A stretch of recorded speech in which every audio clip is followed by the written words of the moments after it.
Welcome, everybody, to another episode of Recap with Mac, where we're going to go over the drama in DC for this week. We have my co host and amazing kratom advocate, I can't even point, Jennifer Gillis. And then we have the lovely Miss Bev Schechtman from the Doctor Patient Forum. And then we have Mr. Mac Haddow from the American Kratom Association. And then over there in the corner, we have Miss Claudia Merandi from the Doctor Patient Forum. How are y'all doing today on this fine Saturday? Good. We're happy to hang out with some Kratom people for a bit, hear what happened in DC. Can't wait. Well, Can't thank wait y'all to for hear. joining us. Thank y'all. All right, Mr. Haddow, you ready to talk about? Oh, let me start off with a question I got for you. Yeah, Claudia and Bev, how long can you stay with us today? Do you know? Do you have a exit time? I don't usually stay long anywhere, so I'll be here for about. I'm the first to arrive and the first to leave at everything, including parties. She'll stay. She'll be fine. She just needs to tell herself she's leaving in 10 minutes and she'll be fine. Okay, Mr. Haddow. Another critic is Andrew Kolodny, with whom you've had several intense public discussions with, including at the 5th Annual Kratom Symposium at the University of Florida in February, and again this week after the AKA congressional briefing. What was up with that? What was it that I saw that y'all were going in on? So I actually interrupted the conversation in Washington, D.C. that was going on between Dr. Rahul Gupta, the former director of the Office of National Drug Control Policy at the White House under President Biden, and Andrew Kolodny, because I overheard, as I was finishing an interview, Kolodny criticizing what Dr. Gupta was saying with respect to kratom, claiming that kratom deaths were out of control, and of course, Dr. Gupta was explaining that these kratom deaths are being mischaracterized and that they are not accurate in terms of an assessment made by the medical examiners and coroners, upon which the data has been amalgamated by the CDC. And so I stepped in, and of course, Kolodny was asserting the claim that every single one of those deaths is evidence of an out-of-control epidemic of kratom overdoses. And so when I stepped in, Dr. Gupta made a quick exit. He actually was being held up from getting to another appointment anyway. But this is an extension of the discussion that I've had with Dr. Kolodny. Just a bit of background. Dr. Kolodny, as both Claudia and Bev know well, made his entree into the addiction world by actually manipulating what happened in the pain control space with opioids, where he was the architect largely of reducing availability of valuable pain prescription medications to patients by restricting access. And he demonized opioids and made a fortune in actually testifying at various hearings about the dangers of opioids, and then became, after that dried up, he became a consultant to various local and state jurisdictions on how they could collect settlement money to do it. And now that money's pretty much drying up from a consulting basis, and his new target is kratom, and he's using the same playbook. This is about being able to mischaracterize so-called kratom deaths, relying upon large databases that do not accurately portray what is actually happening in the lives of these people that are looking to find some solutions. And I pointed out to Mr. Kolodny, hey, look, bottom line here is that data set is invalid for the purpose for which you were trying to use it. We've seen multiple examples of where this hasn't happened. And then he acts surprised when I pointed out the very database he was using, the Centers for Disease Control, had previously done a similar amalgamation of this information, and they themselves analyzed it and said that of the so-called 152 kratom-related deaths, only 7, according to the CDC, based on the reports from the medical examiners and coroners, were kratom only. And so a look behind was done of those 7. And of those 7 kratom-only deaths, for which there were 4 blood samples available, so 3 had to be excluded, but of the 4 kratom-only deaths, when they took the blood samples and exposed them to tests that are more sophisticated than the average medical examiner coroner would have in their offices, they found that all 4 of them were polydrug use. So there wasn't a single death that could be attributed to kratom only. And he interrupted and said, "Oh, these medical examiners and coroners are not going to be lying." And I said, "I never suggested they lied. I told you that they're mischaracterizing them because they don't have the equipment, nor do they have the analytical tools. And by the way, we're now in the middle of this hysteria that's being created by the likes of you, Dr. Kolodny, claiming that these people are dying of kratom when they're not. And we can prove this over and over." And he challenged me, and I explained to him some very specific examples of these autopsies that have demonstrated that in fact these deaths aren't accurate. And during the presentation that we made at our congressional briefing, there was a detailed analysis given about 5 or 6 of the high-profile so-called kratom deaths that are being claimed by parents who are weaponizing their grief in order to be the basis for banning kratom. And each one of those autopsies is inadequate to prove the point that Kolodny was making. He finished his argument by saying that kratom is an opioid. And he pointed out to me that he could line up 100 professional clinicians, all of whom would agree with him that kratom is an opioid. And I said, "Okay, let's get Jack Henningfield." Jack Henningfield was standing a few feet away from me, engaged in another conversation. I interrupted that, and I said, and of course, Jack didn't know it was coming. I said, "Jack, in your opinion, is kratom an opioid?" And Jack said, "Absolutely not." And he explained in detail why it is not properly characterized as an opioid. And Kolodny said, "Oh, well, you're wrong. You're wrong." I said, "You just told me you could line up 100 professional clinicians who would confirm what you just said. And here's one of the top scientists in the world on kratom. And he just explained to you why legally, chemically, and botanically, it is not properly classified as an opioid." And then Kolodny said, "Well, Scott Gottlieb said it was an opioid." So I said, "Yeah, Scott Gottlieb was wrong." And he not only was wrong from the standpoint of characterizing it that way, when his superior at the Department of Health and Human Services, Dr. Jawad, who was the Assistant Secretary for Health, called him out on it, it was Gottlieb who got ticked off about it and argued, but then he had to retreat. So you're using this ridiculous 2016 characterization that was inaccurate at the time as your basis for calling it an opioid today. does he ever, Mac, does he ever explain, not saying that there's other people who will say it's an opioid, because most of those other people, and I've heard probably close to 100, they're all funded by, they're all in organizations or universities heavily funded by funds that come from Indivior in a roundabout way. And so they're going to say that. But does he ever explain scientifically how he says it's an opioid? No, he's Right. relying upon characterizations that are inaccurate and generalized. Does kratom? He did raise this point. He said, "Are you denying that kratom has opioid effects?" I said, "Kratom has opioid-like effects, like Tylenol does. So, are you going to classify Tylenol as an opioid?" And he got flustered. And I said, "Well, it's worse for you, Andrew. Are you going to classify cheese as an opioid?" Because his response back was, anything that activates the mu opioid receptors in your brain, anything, is an opioid. I said, cheese activates your mu opioid receptors. Now, granted at a low level, but they activate them. Are you calling that an opioid? And he didn't say, "Well, no, you're just being ridiculous." I said, "No, actually, you're being ridiculous. I'm merely using the reference point that you claim as the basis for calling it an opioid."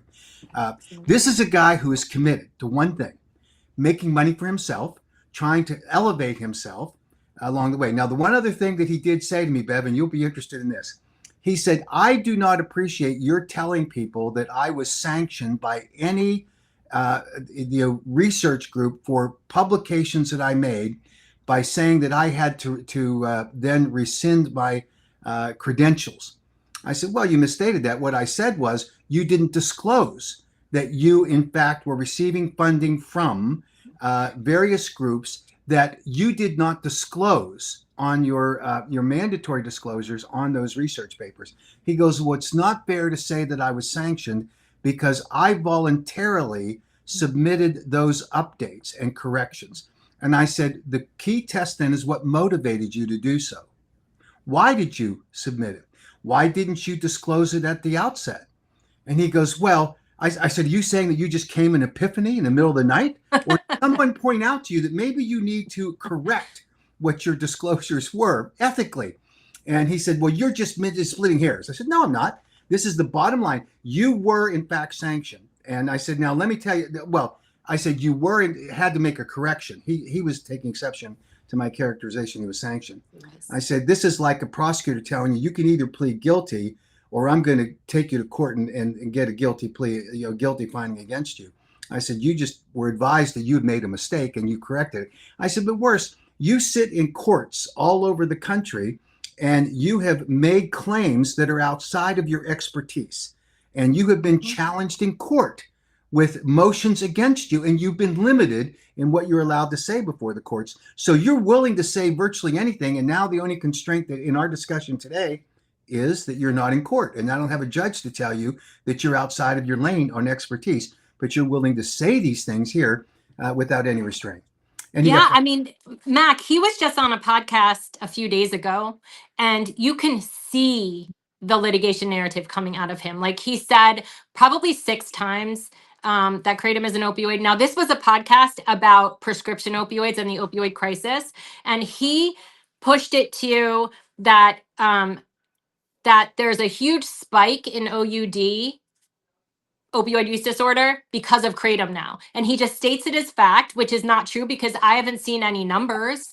And then he also said that kratom is kratom is an opioid. There's a huge spike in it because of kratom, of opioid use disorder, and that people are now seeing this huge amount of like treatment due to kratom and opioid use disorder. And I think he's doing that so that settlement funds from like prescription opioid litigation can go to kratom groups. Like if he says these things, if he says it's an opioid use disorder, then clearly they can take funding to keep talking about it like that. And those groups can take it, like Kratom Danger Awareness can probably take it. There's no coding for insurance for kratom use disorder. So they put opioid use disorder down for that. And if any spike that's happened, he's referring to 708, but refuses to differentiate it. But the thing is, even during the height of OxyContin prescribing, and Jeffrey Singer puts out these statistics, and we made a short video about it, that even during the height of OxyContin prescribing, there was never a spike of opioid addiction. People moved to the available drug. And so they went from what they were taking and moved to OxyContin, but it remained relatively stable. The only year that there was any kind of weird spike was around 2013, where they changed the definition of opioid addiction to opioid use disorder, and then you can't compare it anymore. But he also said in the podcast, 5% of the country has opioid use disorder. He said this the other day. That's not true. The National Drug Survey, the NSDUH, which is where we get statistics in this country, the most recent one, they don't say anything near 5%. So he just continues to put out all of these lies, and it's so frustrating because no one calls him on it. Yeah, and that's how it is. Yeah, nobody says anything. They take him for his word because of who he is. Yeah. Did he say anything about being on their behalf of law firms or anything this time, Mac? No, in fact, he denies it. He said that he is not acting on behalf of any litigant, that he's not involved in any kratom wrongful death cases, that he's not. That's not his game. He's only trying to educate policymakers about the dangers of kratom, and he's calling out this bad data set that we're claiming that the kratom is safe. He says no, it's not safe. It's highly addictive and it's deadly. I asked him to explain to me if he understood the difference between the raw leaf kratom materials and properly extracted, where you're not upsetting the ratios using FDA-approved food-grade solvents, and 7-OH, which obviously is chemically manipulated. And he tried to tell me that 7-OH and kratom are the same, which is the narrative from 7-OH. And this is a tricky subject because there are people that are addicted to 7-OH now because of its chemical profile. It got on the market without there being any safety testing, which the 7-OH people admitted. There's no controls on the quality control because you cannot get an FDA registration for a lab or a manufacturing facility because they'll shut you down if you're producing 7-OH because it has not cleared the safety threshold under the Food, Drug, and Cosmetic Act. And then I told him, I said, here's the bottom line. It's dirty. There's no way that you can tell. Some manufacturers are using a process that is literally, as they've described it, as using pull shot chemicals. That's the cheapest way to do it, but it's also the dirtiest. You don't know what chemicals get thrown into it. You don't know what the residuals are. So you're putting these people at risk. And he's saying, oh, they're the same thing. I said, they are not the same thing. And you're suggesting that they are. Sorry. And he did say that there are many people who are claiming they're showing up at clinics where he claims he's treating them, which was an interesting thing. He didn't answer when I said, are you really treating patients? And he wouldn't answer that question. But he said, my patients are showing up saying that 7-OH is helping them with their pain. And I said, okay, it may be, but it ought to be a safely formulated, properly regulated product. That's all I'm saying. And if they ban it, that will force it into the new drug application process where it's where it can be properly evaluated. So he's obviously scouting for more contracts to do this kind of expert testimony. And he'll be subject to the same restrictions, I think, in the end of these. He currently opioids. I mean, he might not be for wrongful death. Like I don't think he did a lot of wrongful death cases. He usually is hired on behalf of what turns into like mass tort multi-district litigation cases where he's an expert witness or a consultant. And I don't believe for a second that he has not spoken to law firms about it. Once Wendy Chamberlain started saying that Andrew Kolodny was helping them prepare and all of this, there's no way, I don't believe for one second, that he's not working with a lawyer or at least having spoken to a lawyer. And the 7-OH and Kratom being the same is the same playbook. Just like he always says, Vicodin and heroin is the same. Like this is what he does. It's all part of that. He needs them to be merged together. You need a drug that, like a prescription pain medication that is safe when taken as prescribed usually, and then an illicit drug that is often not safe and contaminated and we don't know what's in it. And it's a very same dynamic, and he needs them merged and blurred to be in one category and for everyone to believe that, so that all of the deaths, all of the addiction, all of the harm can be blamed on Kratom. I mean, just like he did prescription opioids. It really, what you said, Mac, is it really is the same playbook. He makes me so upset. Oh, God. Go ahead, Claudia. My greatest fear is that 60 Minutes will give him a platform again. Oh, and he will wipe. Again? He will, and if they do, he will wipe out the kratom industry. Andrew Kolodny did not wake up and said, "I'm going to take a trip to DC with my backpack on." Just to learn, just to have an in-depth conversation with Mac Haddow. This man is a monster. And I just hope, what you folks have that we didn't have as a community is you have, a team of lobbyists, and you have very active advocates, who can get out there, as opposed to the pain community. We had, as the Italians say, ugats, nobody. And we still have nobody.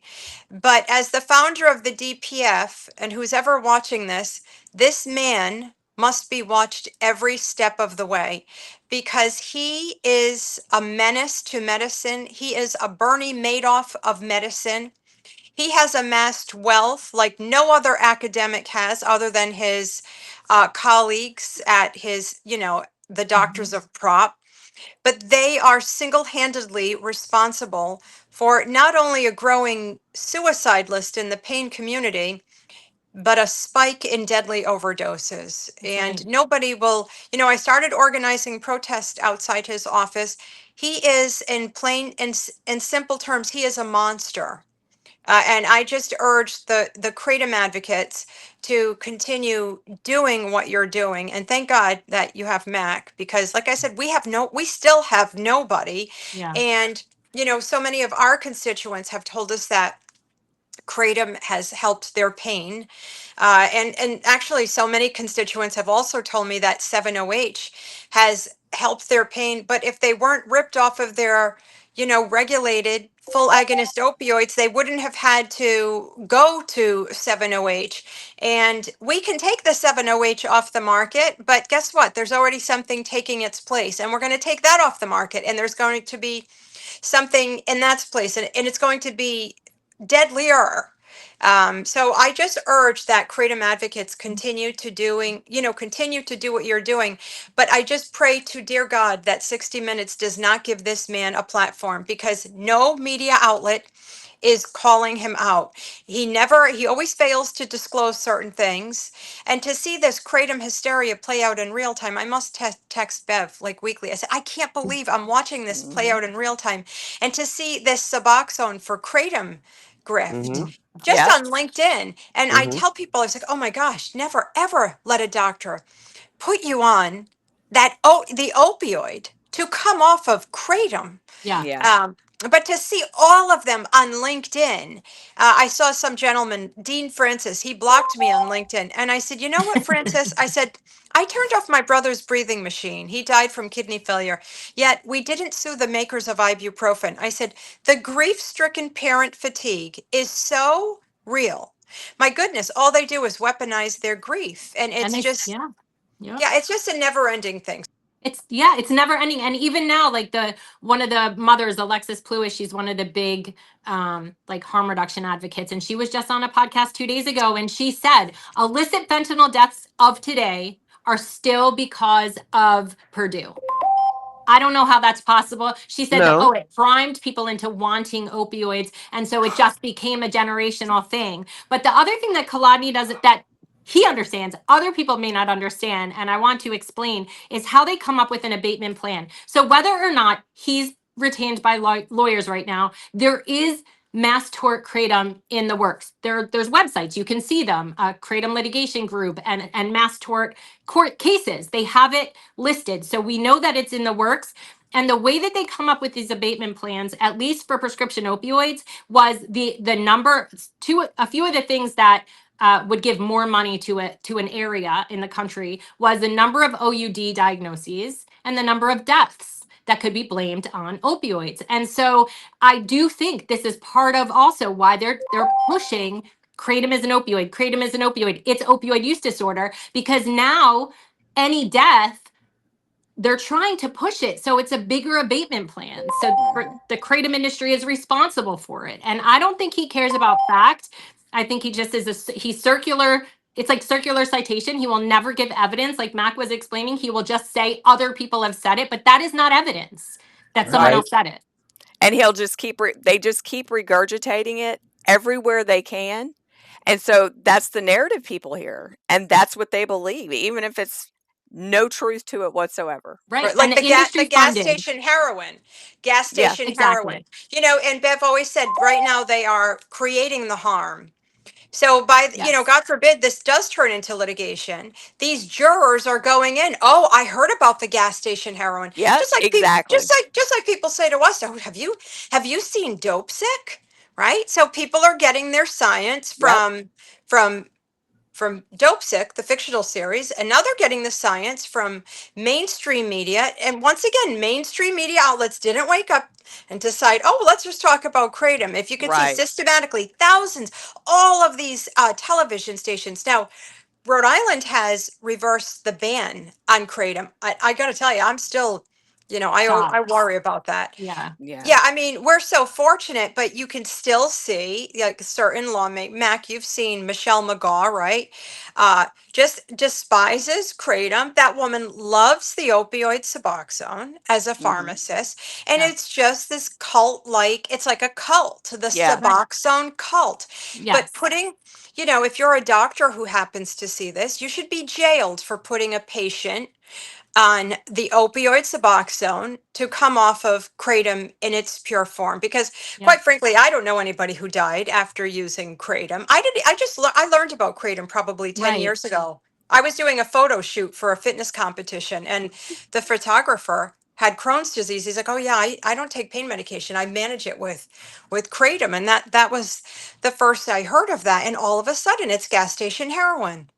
Yeah. And one thing about mass tort is there's this what's called like third party investing. And so when they have a case that they think is going to be huge, like opioids, they have lawyers that will invest and they're betting on it doing well. And if it doesn't do well as a lawsuit, they lose their money. If it does well, then they all make a lot of money. And that is the funding that's used for things like Hulu documentaries and books and billboards. And I think it's also funding trying to get it banned across the country, because look what happened when they basically eliminated prescription opioids all at once. A lot of people died because you had people. So it wasn't necessarily the prescription opioid that they were dying from, it was the stopping of it, but they still were able to blame all those deaths on it. And I think that's part of what's happening. I wouldn't be surprised if there's third party financing for kratom lawsuits going to pushing these bans.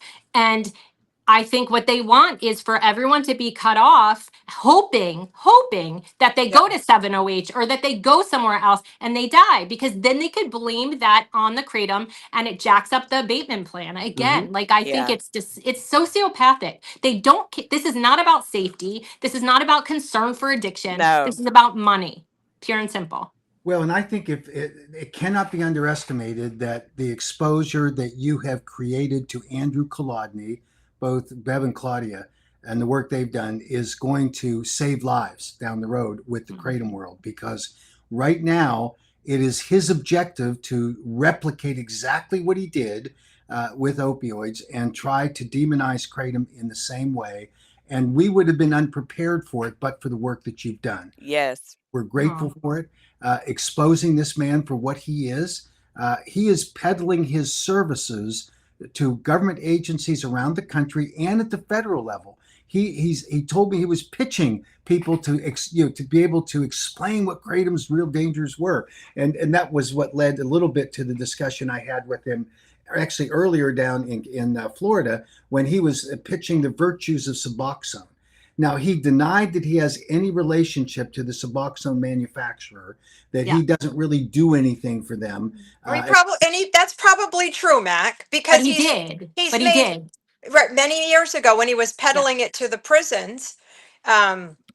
Paying. I mean, I think that wasn't he offering to pay people $10,000? Yeah, that those articles about like the dark side of addiction treatment or something in the early 2000s, he admitted in those articles he was working for the department, not the Department of Health, but whatever it was called up in New York, mental health and hygiene, and he was crossing, his words, like crossing the boroughs of New York City, acting like a salesman for Suboxone and paying people $10,000 to prescribe it. Now, he doesn't say in those articles where that money came from, but the other part, he worked for Phoenix House, who were big prescribers of Suboxone, and Phoenix House was the first fiscal sponsor of PROP. So PROP's not a nonprofit. It is an organization that has a fiscal sponsor. And the first one was Phoenix House. Did Phoenix House take funding from Indivior? Probably. I mean, we don't know. There's no way to know. We don't know what his funding was for PROP that he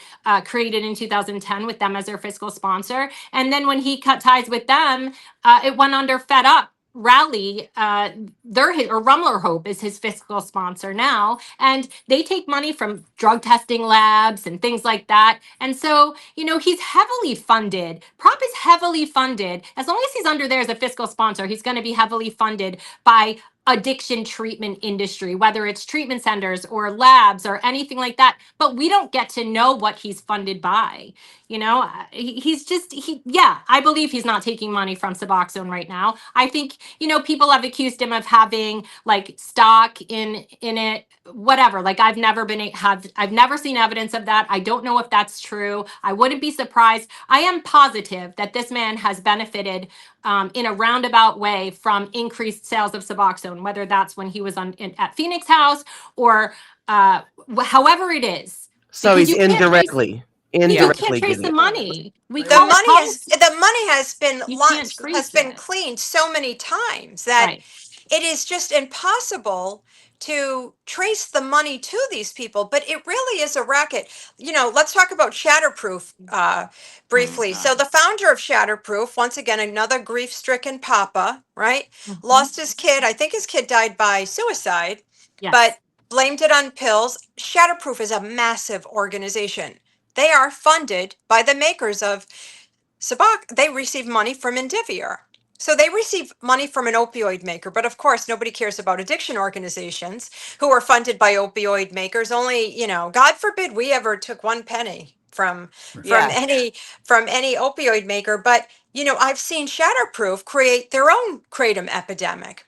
They're I talking just can't. about it now. They're talking about Yes. it, and Yeah. so is Caleb Alexander. And Yes. it goes beyond that with Shatterproof because Tom McClellan sat on the board of Shatterproof for I think a decade, and he also sat on the board. He was a non-executive director for Indivior, making and having shares in it. Probably made over $1 million during that time, and they took funding from makers of Narcan, and like Claudia said, the makers of Suboxone. And Kolodny was also on that advisory board for a while. He's on the board of Fed Up and has been of Rumler House in the past. So he's heavily if he sits on the board of an organization or has sat on the board of an organization in any role that takes their funding from Indivior, then how can he say, even if he's not taking money from them, how can he say he doesn't benefit?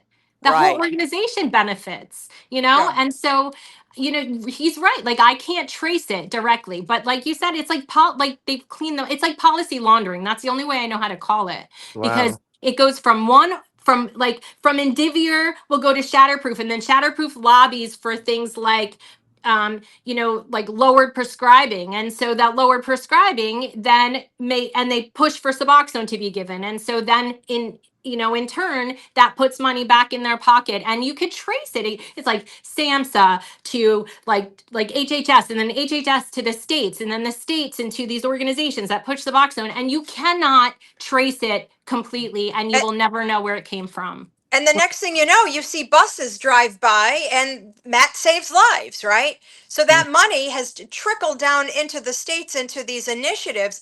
I don't care what anybody says. The war on kratom is about Suboxone. Mm-hmm. Get them hooked hard. And I think the Suboxone dental lawsuits, because people are seeing all of those Sublocade advertisements, I I see him on can't. TV too. Oh yeah, and that's just because the Suboxone lawsuits will probably bankrupt that part of Indivior. So I think what they're doing right now is that damage control, right? Hmm. Let's get these folks on kratom. Let's encourage them to get an injection. They're just so sick and twisted. I've never seen anything like this on my life. The war on kratom is not about saving lives. The war on kratom is about getting more people. There was a generation hooked on the opioid Yeah, buprenorphine. A yeah. generation. They're not Yeah. coming off Absolutely. of it. No, and they Uh, want everyone on it. It is the same. It's about that, and it's about litigation, and nothing else seems to matter. And I do want people to understand that opioid use disorder is a diagnosis from the DSM, the Diagnostic Statistical Manual, the DSM-5, where they created these criteria for opioid use disorder, and in that there is a built-in safety that if you are under the care of a physician, so if you are taking Vicodin or even Suboxone under the care of a physician, then two of the criteria cannot be used against you to diagnose you, which is withdrawal and tolerance, right? Because everyone who takes it every day is going to have those things. And so it's a built-in safety. And all you need is two criteria to have a diagnosis of opioid use disorder. And so it's built in there, or else every single patient on opioids daily would be diagnosed with opioid use disorder. Well, I do believe that they're taking that and manipulating it because people don't understand. You hear him say and them say easily, kratom use disorder, kratom use disorder. Everyone who takes it daily has kratom use disorder. Well, the reason he can say that is because kratom doesn't come from a doctor. So you can't have that same exclusion in there. So anyone who takes kratom daily that has any kind of tolerance or even a teeny tiny bit of withdrawal if they stopped it would be diagnosed with kratom use disorder. And I think he's taking advantage that most people don't understand that. And then he makes it look like there's this huge explosion in kratom use disorder, which he in turn calls opioid use disorder. And it's all a sleight of hand. All of it is. None of it's real. It's manufactured. It's a made up crisis completely, but they're going to create an actual crisis if they ban this everywhere. And many Just people like, are going to bank from it. Mm-hmm. Yeah. well, and I think yeah, people will profit off of, People more suffering. suffering. But I just hope that there's more honest doctors who will come forward, perhaps they're kratom consumers. I just pray that there's more honest people than we had. Yeah. We had nothing but dishonest people throughout our crisis, and we're still in crisis. I just hope that there's more ethical people that are willing to come forward and say, stop.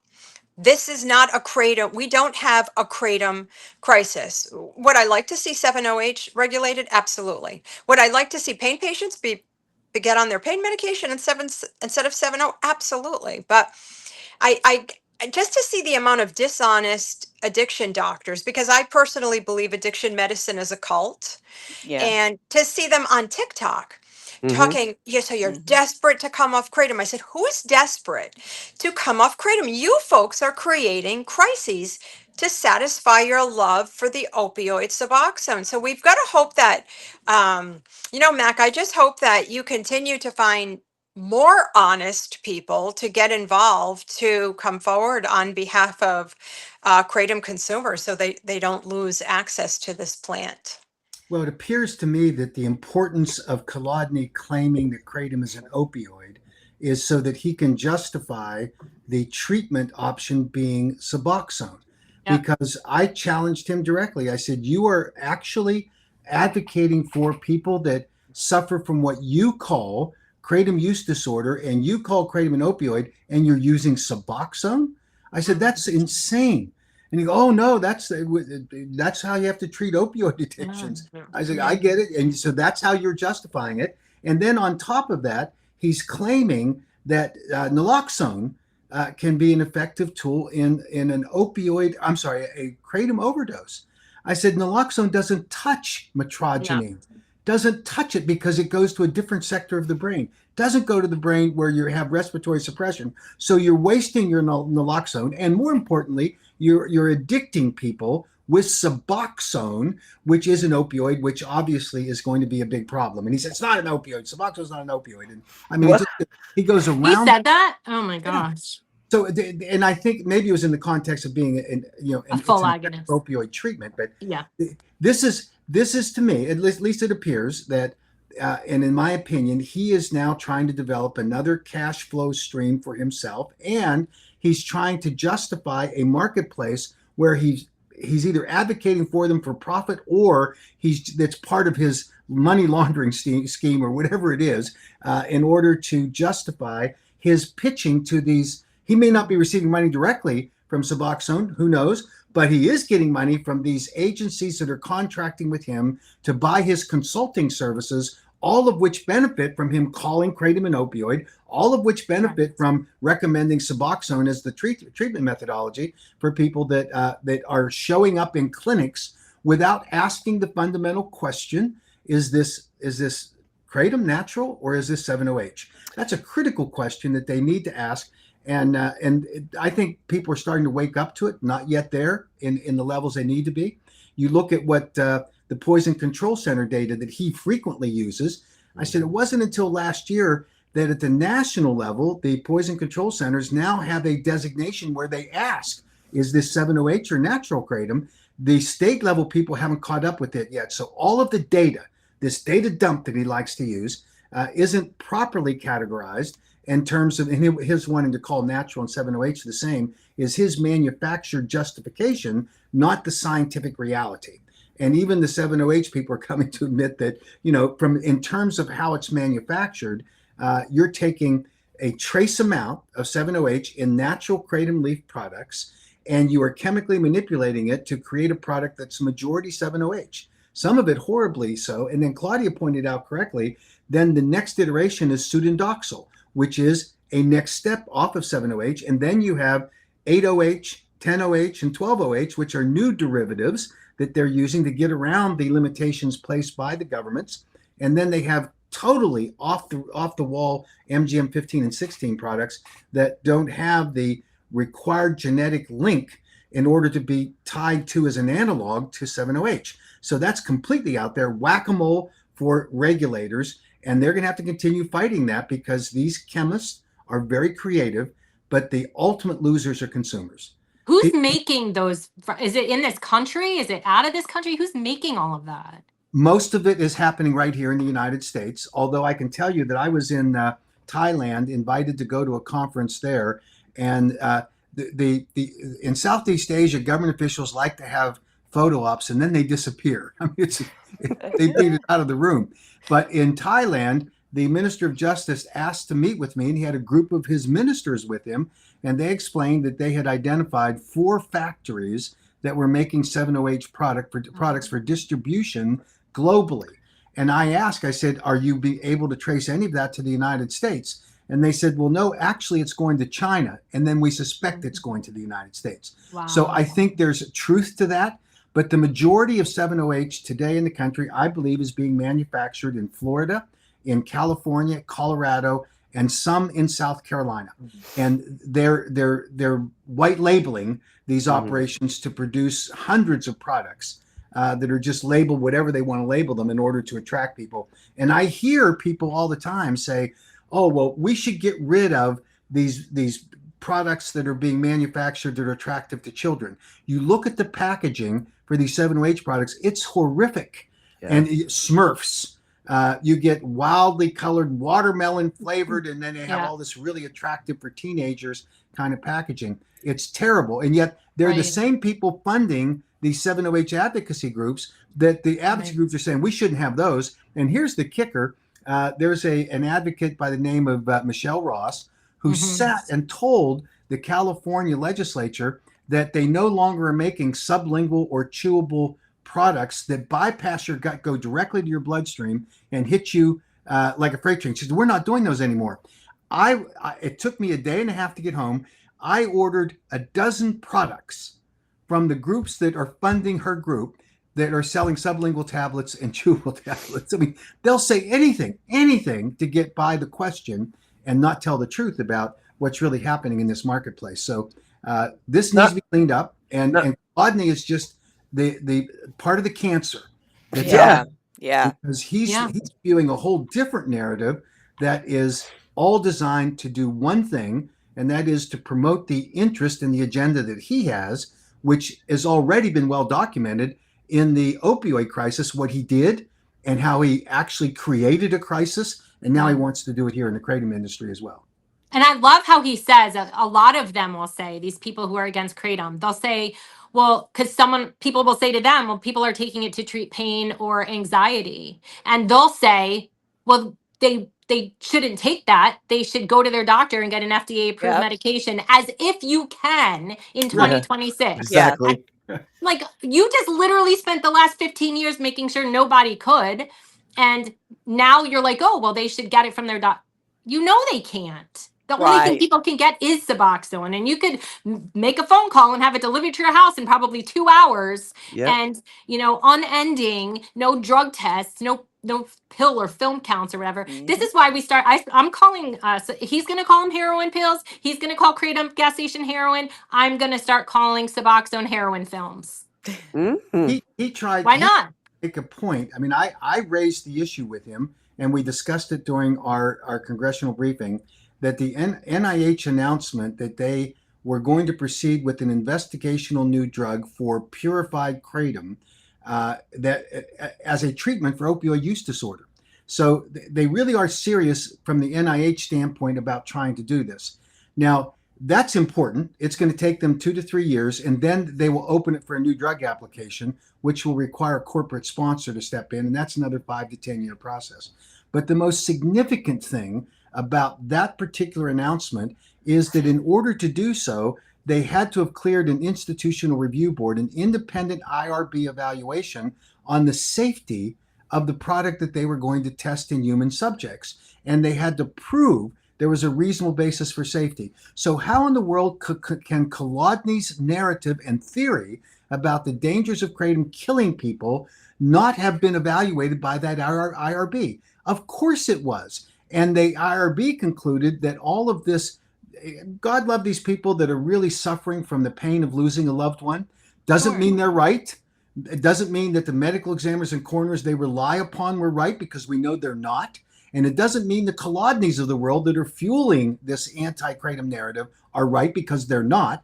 The bottom line here is that an IRB looked at the data that was available, which includes every single death, every single one over the last 10 years, and they determined there's not an unreasonable risk to safety of patients taking purified metrogene, which is a higher concentration and strength of a product, and that is as conclusive as you're going to get until they complete their study. So to me, this, and I said this to Kolodny, and he said, well, I have no idea what you're talking about. Of course not. The bottom line is, an IRB is an independent group that's designed to protect human patients. You can kill rats in studies. I get it that the PETA people don't like that, but we've accepted the risk associated with animal testing. You don't test humans in the same way. You don't experiment on reasonable risks. And if you believe Kolodny, every person who ingests a kratom product is at risk for death. And it's just not true. It is. And that's the whole thing. Like, he wants everyone to be seen as at risk of, like, anyone who takes kratom or a prescription opioid. He wants that they're all at risk, like this huge risk of addiction. And the fact of the matter is, people do get addicted to prescription opioids, but it's a very, very small amount, percentage wise. And he needs everyone to believe that exposure to a substance causes addiction, and that is just not the facts. But it's important for him to do that. And I don't even understand. Physicians for Responsible Opioid Prescribing, that's the name of his organization. Now, this organization, I believe every single one of them has been an expert witness in litigation, every one of them. And I think he loves to call, like, our organization an AstroTurf organization or other pain organizations, meaning that we're not really here to fight what we say we are. We're here to do like opioid lobby bidding or whatever. But his organization is AstroTurf. Their whole goal was always litigation and expert witnesses. So it was for responsible opioid prescribing. You don't hear him fighting other aspects of the drug war. You don't hear him talking about, methamphetamine or any other aspect of addiction. It's prescription opioids. So how do you fit kratom into that? No one's prescribing it. So why would you all of a sudden just fight about kratom? You don't hear him talk about, like, xylazine or other drugs. So why such an interest? Well, in my opinion, that's because of the upcoming idea of litigation, which is his exact reason of that organization. This is why he set up Fed Up the parents. That was his idea, because they're a moral shield. That's exactly what you said. Like, you're not allowed to question them because they're grieving parents. And I think he knows that. They bully people, and it shuts down conversation. We get called the bully for even questioning. And they're the ones that are, dictating laws. I mean, they're coming in and telling their stories. And I mean, I'm sure some of them believe it, whatever, but it's like the legislation, the lawmakers, the city council, none of them look any further into the facts or the science or the thousands of people that have sent their testimonies in. It's automatically just, it's over. Yeah. Well, and Kolodny was appalled at the presentation made at the congressional briefing by Dr. Heidi Sikora, looking at and evaluating the methods by which these autopsies and tox screens were evaluated. And he just generalized it and said, these are families that have concluded from medical professionals that kratom is dangerous. And I said, those medical professionals are making mistakes. And Heidi pointed out. And he said, well, I didn't understand any of that presentation. I said, it's because you didn't want to, because here you saw example after example. And just as one illustration, one of the premier advocates who is claiming that their child died of kratom is Patty Wheeler. And Patty Wheeler shopping her story to 60 Minutes. Now, 60 Minutes probably won't exist in 2 months. I don't know. But she's going to continue shopping that story to other national news outlets. And Patty Wheeler's son, which we now have a copy of the autopsy report, apparently had an overdose of cocaine and fentanyl in his past, prior to his past. So he obviously had struggled with addiction problems with very dangerous chemicals. When he died, it was called, by Patty Wheeler's description, a kratom death, which is why she's going around the country with Dean Francis and some other people that have similar grievances. Or grieving parents, and they're calling these kratom deaths.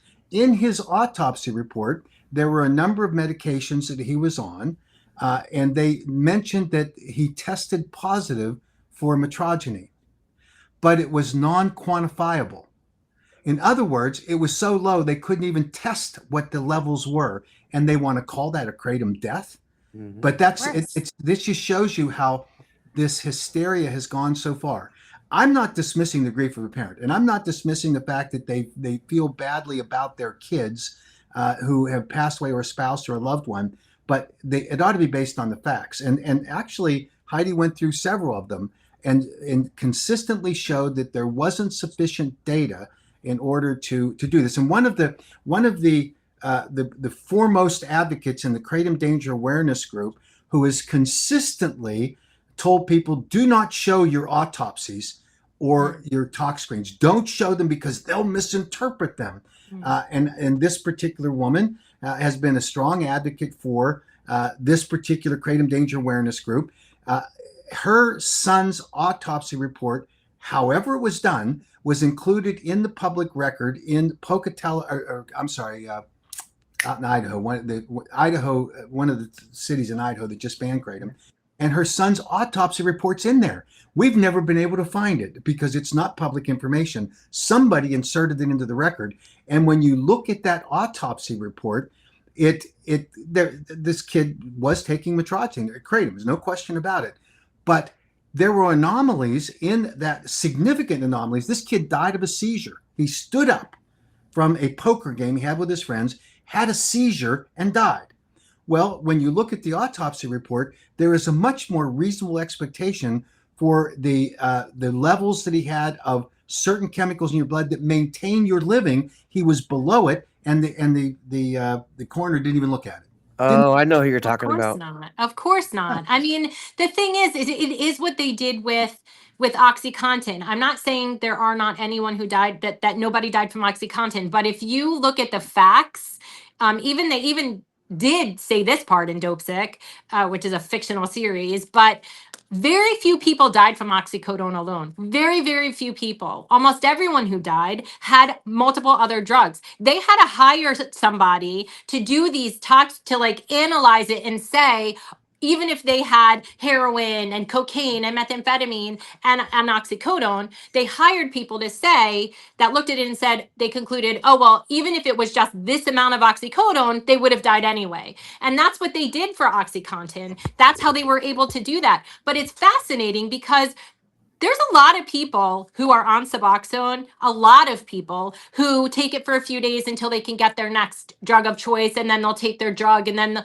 they'll take Suboxone here and there. So I'm positive that there's a lot of people who die from a polydrug overdose that Yeah. have Suboxone in their system also. So should we just conclude that they all died from Suboxone? Like, they don't want to apply the same rules to them, and it drives me Right. crazy. Did you guys watch Mac's presentation, his prop of using milk in Everclear? I didn't see all of it yet. I have it saved to watch. He's like, you don't call this a milk death. Well, what I did was the average beverage of choice in America today is a 20-ounce beverage, whether it's a can of soda or whatever. And so I took a 20-ounce container and I put 1 ounce of milk in it, and I put 19 ounces of 151 proof grain alcohol Everclear, and 20 ounces. And I invited people to come and drink it. I said, now, if you drink this, you are going to have a seizure and you probably will die. And when we get to the end of that, are we going to call this a milk death? That's exactly. I mean, that's right. You can't state that. Like, I mean, so if someone is shot in the head and they took kratom that morning, then it's a kratom death. That's what it goes down as. But it's the same as prescription opioids. If someone There's has actually one.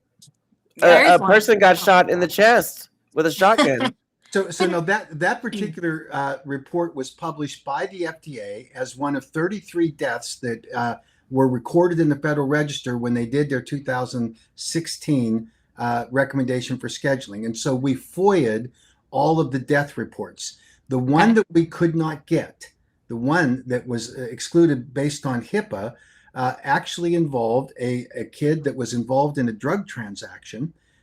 It was a sting operation. When the police surrounded the car, they ordered them out of the car. The informant jumped out of the car quickly. The kid that was selling, what turns out it was weed that he was selling, reached into his coat pocket. The police thought he was reaching for a weapon, so they shot him. He died of 2 gunshot wounds to the chest. Yep. He tested positive for kratom in his bloodstream.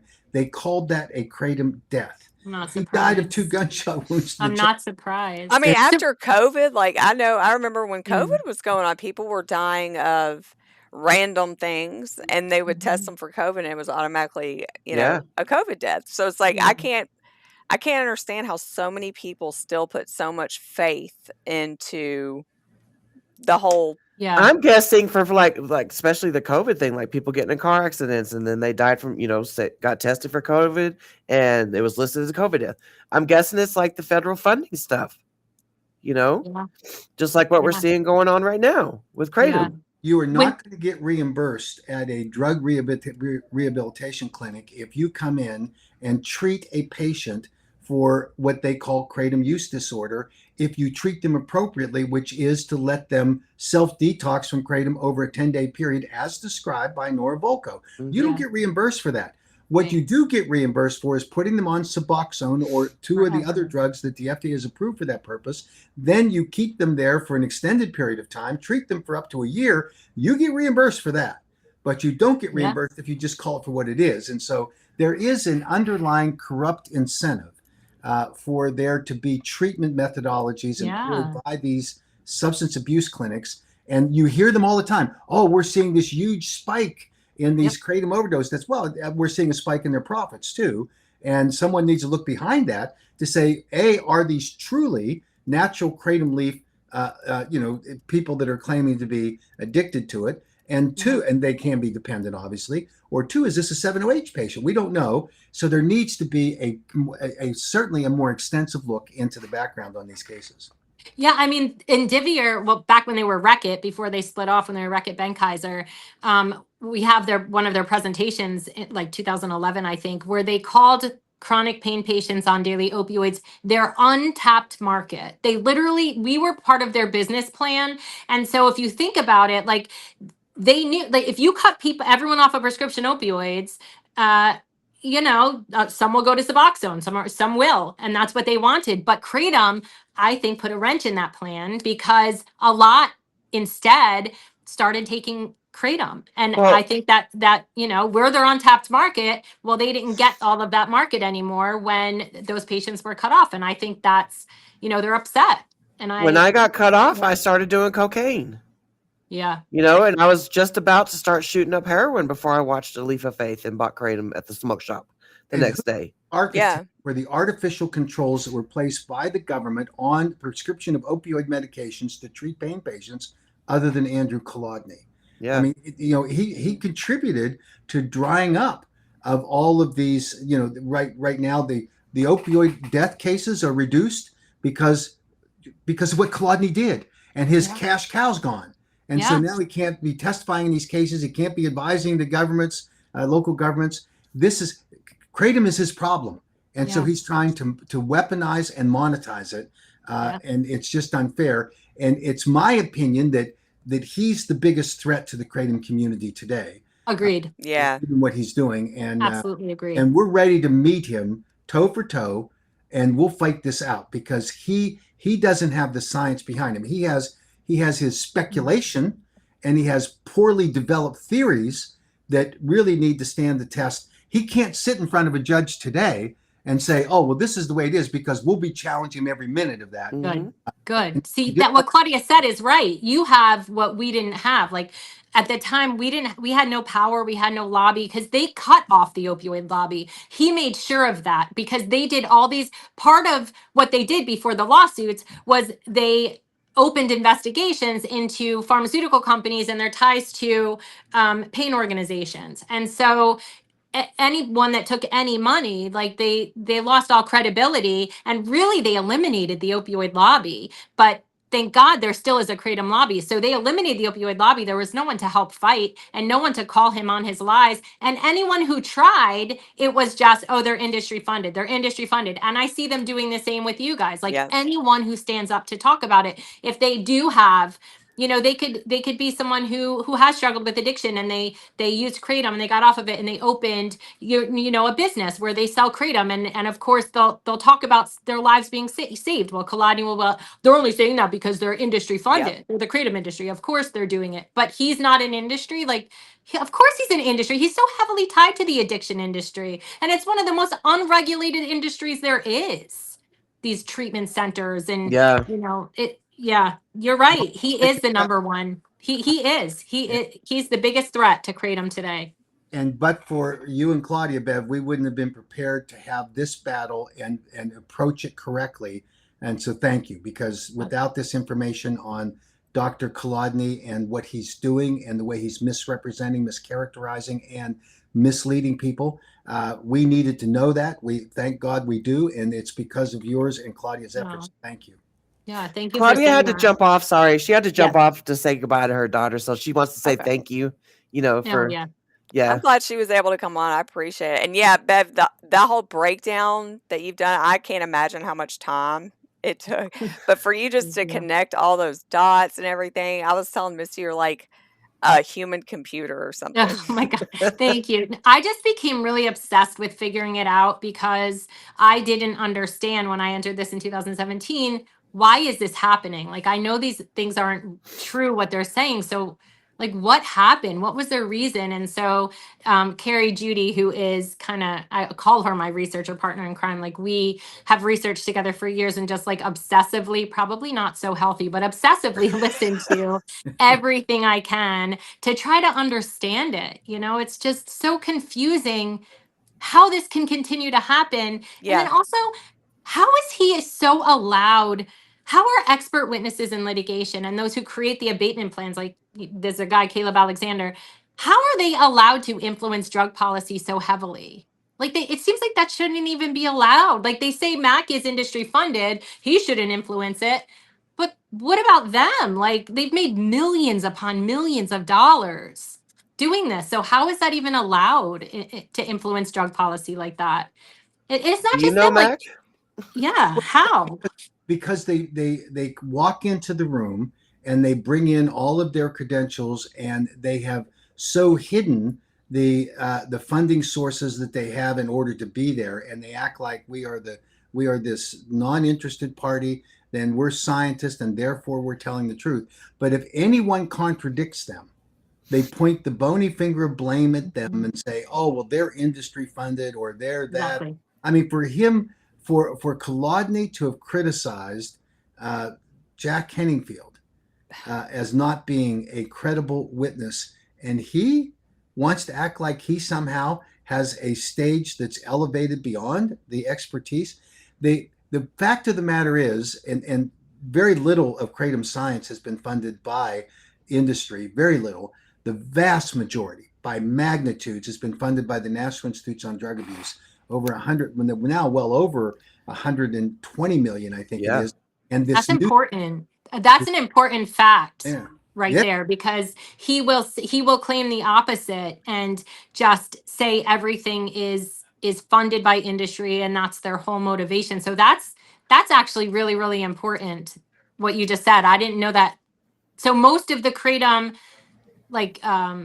studies were not funded by kratom industry. No, No. I didn't know that. I did a tabulation of what I know to be published studies that were funded by the industry, and it is well under $10 million. I wouldn't be surprised if he started digging into the scientists. I'm sure he's going to see anyone who supports kratom. He's probably going to dig into them to see if they ever took any money from any industry. I'm sure it would be, it might be worthwhile for all of these doctors and people who are coming forward against kratom to actually dig into all of them, do some research Yeah. into each one of them, because like when the CDC guidelines came out in 2016, there were a lot, I mean like thousands of doctors who came forward and said these are going to harm people. People are going to die from this. And what Andrew Kolodny and another doctor, Caleb Alexander, who's also an expert witness, what they did is Johns Hopkins opened a study with them. Johns Hopkins funded it.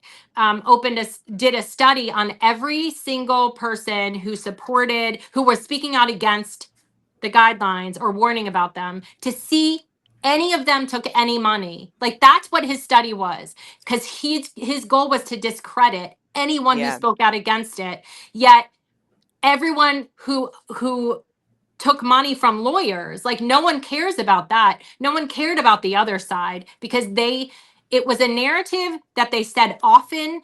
It became propaganda. They fed it to media. They fed it to 60 Minutes. And people still believe it now. You hear them talking about Purdue and the Sacklers all the time now, saying, oh, well, they funded it. And he was Yeah. on a podcast the other day saying, oh, well, the Sacklers became a scapegoat, but it really wasn't just about them. They just became the scapegoat. And I'm like, you literally it was Yeah. you who did it. And Right. then when he was the expert witness against Johnson and Johnson, if you look at his testimony, he said, well, they were the reason for the opioid crisis. And now it's Kratom is the reason for the opioid crisis. Mhm. Like, you know, it's Well, a lot of always, the people yeah. that testify, I know Jack Henningfield, for example, like he will disclose that information Mhm. before he testifies at Yeah. hearings, but you never hear, and they still point the finger.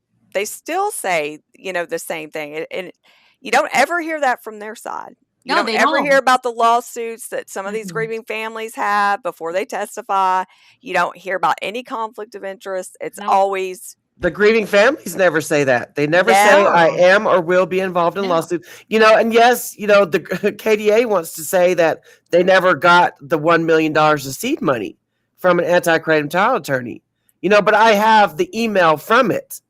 That's Whether where or then the proof not is on them. Then they exactly, should show you their funding. exactly, Mhm. and then Wendy says that she said that she's offered bank records to who? Yeah. Is No, there show them. another? Post them. Just Show post me. them. Show Where's me. your I financial missed that email. transparency? I missed that email because I'm not. Yeah. Yeah, because is there another Misty Brown in the Did you kratom check your community? spam, guys? Did y'all check your spam? She Yeah. put us on. She had Claudia quotes from Claudia. She took it off her website, but there were quotes from Claudia and you, Misty, from social media on her website that you guys are so. Do you remember that? Those. Oh yeah. Mhm. Yeah, like you're so awful. Why can't she should be transparent? We're transparent. We have our we Yeah. have our finances, and she should put hers. Like, who funds your organization? Is it a lawyer? If it's not a lawyer, then who is doing it? Right. I don't Like see. I did haven't. did they initially start out as a grassroots movement, and then the freaking parasites in the lawyer world bombarded them and offered them all these Yeah, different, oh, we can get you millions maybe. of dollars. Hey, I have a question about something she said on that radio show the other day. She said that kratom is always listed as not for human consumption, but I've never even seen that. So what is she talking about? Do you know? So initially, the FDA issued an import alert, which said that kratom was not allowed for importation into the United States as something for human consumption. Okay. So early on, a group of creative exporters decided to put on their exports into the United States. This is raw material, not for human consumption. Okay. So that's where all this comes from. Now, the recipients of that material that then manufactured it into some finished products, some of them made the mistake early on of saying right on their bottles, not for human consumption. And that's all to get around this FDA law. We, from day one, told these manufacturers that's a mistake. We told the importers that's a mistake. And when you see it today crop up, anybody that's putting on their products not for human consumption is doing it defensively in order to ward off lawsuits. It's still bad policy in my opinion, but that's the derivation of it. And they're making a big deal of it today when the vast majority of products do not have that kind of labeling. I'm not familiar with any of the Indonesian or Thai government or Thai resources for plant material that are doing it anymore, but it was done early on. So she was given it as a talking point from somebody at some point. And then when she was asked, like the host was like, well, that doesn't make any sense. And what is it for? You could tell you heard it, right, Misty? Like she didn't know how to answer it. Yeah, like you can tell she didn't know what to say, but that makes sense. The way she said it, it made it sound like it all says that now, but that makes sense, Mac. Okay. Well, I remember when out here in Denver, when kratom was supposed to be, it was banned in the county of Denver, but that they were still allowed to sell it, as long as it was saying not for human consumption on there. Oh, So interesting. I remember that. And again, a bad policy to get around what that restriction was in some localities. There's a rule in the state of Ohio today, but that's by the Department of Public Health, that says that you cannot sell a kratom product in the state of Ohio unless it's in a clear plastic bag with no labeling instructions. That's the definition of insanity. Yeah, that's crazy. Yes, and yet they justify it and say, well, we don't think that kratom should be involved in human consumption. So if you label it and say here's a serving size, that means you intend it for human consumption. And the people in KDA were They're mad that celebrating that law being passed, and it's like, why would you celebrate that? they got mad, or when sometimes when they testify, they get mad that, oh well, my so and so didn't know how much to take. Yeah. Yeah. Oh my God. And so I'm probably going to be hated for saying this because it's kind of a controversial statement, but when they blame a substance like Purdue Pharmaceutical or Kratom, when people blame that, it takes all personal responsibility away. And I think that that's not a healthy thing to do. I think No. that I'm not saying treat people horribly when they're addicted, but to take all personal responsibility away as though like they're robots and they don't have a choice in any of it is not really healthy. And, I feel as though, you ever hear these mothers of the kratom people say, oh, my kid was told that it was natural and safe, and so they took it. Well, why didn't they look it up? Number one. And number two, what's their history? Do they have a history of addiction? And if so, why is it not on them that they took a product that they didn't research? Like, exactly. And they'll never disclose if they struggled with addiction before that. I don't know. Because if you ask a question, you get called a bully. Right, Yeah, because and how dare you question a grieving parent? It's a moral Yeah. shield. It's ridiculous. And that's why I think, these kratom deaths, it sets us back so much because, a lot of these people could have had pre-existing conditions. There needs to be, instead of, oh, they found it on the scene, it's automatically a kratom death, or somebody told them that they took kratom, so they test them for it. And that's all the testing. That's all that's done. They just kind of leave it at that. And it's like, first of all, that person was an adult. They Yeah. they went to the store, drove to the store, paid their own working money, Yeah. and decided to take that. And Right. That's think what Bev's the point. host was asking. Like the host was saying to her, well, if it said that on the thing that your son took, that it's not for human consumption, why do you Why'd take you it? take it? And she Yeah. was like, oh, I don't know. I wasn't aware of that until after he died. But that doesn't even make any sense either. Like, what do you mean? Why didn't you, if you were so concerned? Because she's saying now that his whole personality changed. Well, why didn't you look into it then before? Like, see, And then she took it herself. You always hear them add stuff, right? As time Right. goes on, that they never said before. Like, Maybe I've never took heard it her herself. say. Yeah, after her son died, she took it herself. I don't know if she took it. Yep, I don't know if she took it hoping that it would overdose and kill her, or I don't know. Yeah, you can tell when they've been kind of This- coached what to say too. This is a critically important factor that Bev's brought up. If you have a product that you purchase and you look at what the recommended serving sizes are, if you abuse it, if you take too much, then that's on you. And the duty to warn by a manufacturer is satisfied by disclosing what the appropriate serving sizes are and what the amount to be consumed in a 24-hour period are. And if you violate that, that's a personal responsibility issue. Exactly. Or if you're drinking a gallon of whiskey and, snorting cocaine and then also doing that substance. But you're not allowed to say that, though. And it's not only that you're not allowed to say that, they will protect. So this is like a doctor prescribes to patients, take it as prescribed. They do the pill counts or whatever. The patient still is abusing it and buying and selling. And they will protect that patient because they're a victim of the substance. They're a victim of the drug, even though they were the ones taking it not as prescribed. They were selling it. They'll never be arrested for it. They'll never be in trouble, or even not even in trouble, but like made to take personal responsibility. But the doctor will go to prison, and it's the Purdue's fault, and it's everyone's fault but the person. And if you say that, then it's that same, how dare you hate addicts. That's not true at all. I'm not saying that. They Right. deserve compassion and kindness and treatment and help. But how is it helpful? How is it that you're protecting? They'll protect the drug dealers too. They'll protect, like, they don't want them in prison. They don't want drug dealers in prison because, it'll harm people who are buying drugs illicitly, and they'll protect the people. And it drives me crazy even with doctors now. So a doctor could get investigated, they'll get in trouble. All the patients who are taking medication as prescribed are going to lose their medication, they'll go abandoned.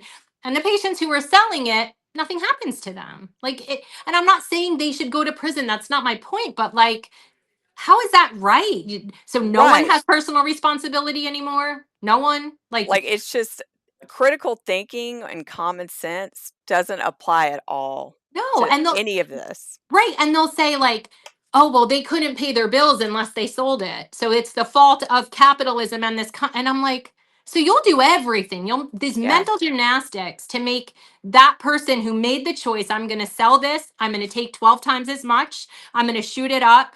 It's never that person's even shared responsibility. It's always going to be the industry, it's always going to be the vendor, it's always going to be the substance, and anyone else who's taking it the way they're supposed to, when they suffer, oh well, like no, Yeah. oh well, Those people don't matter. It's like no, my thing is like, even if it were the case, I don't know. Let's say somebody was allergic to a substance. yeah, Let's say 5% of the whole world was allergic to a substance, but it benefited the other 95%.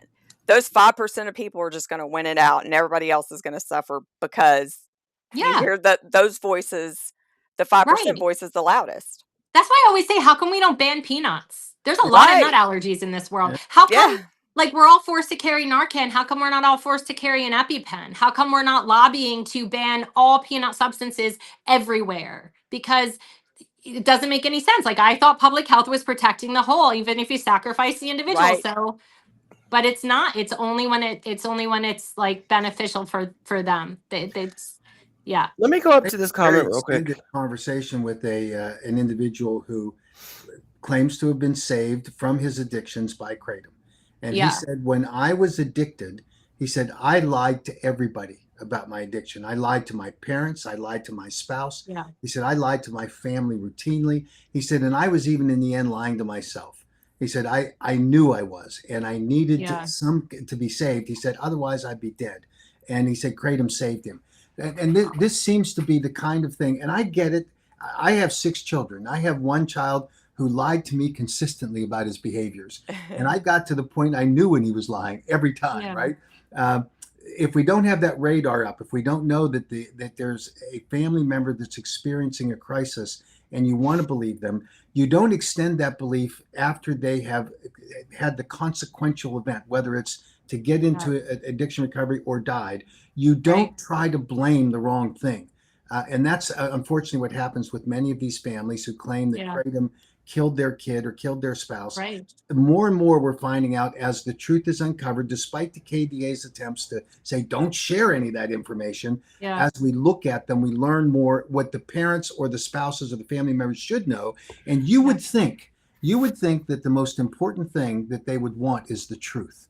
Yeah. And that would, of course, help them understand and probably grieve better. And I thought it was fascinating to look at the information that was provided in support of the NIH study on purified mitragynine to move forward, finding that it potentially was a beneficial therapy for opioid use disorder, that the predicate for that is that there are people that are using Kratom today where they've identified that help them with their Kratom with opioid disorders.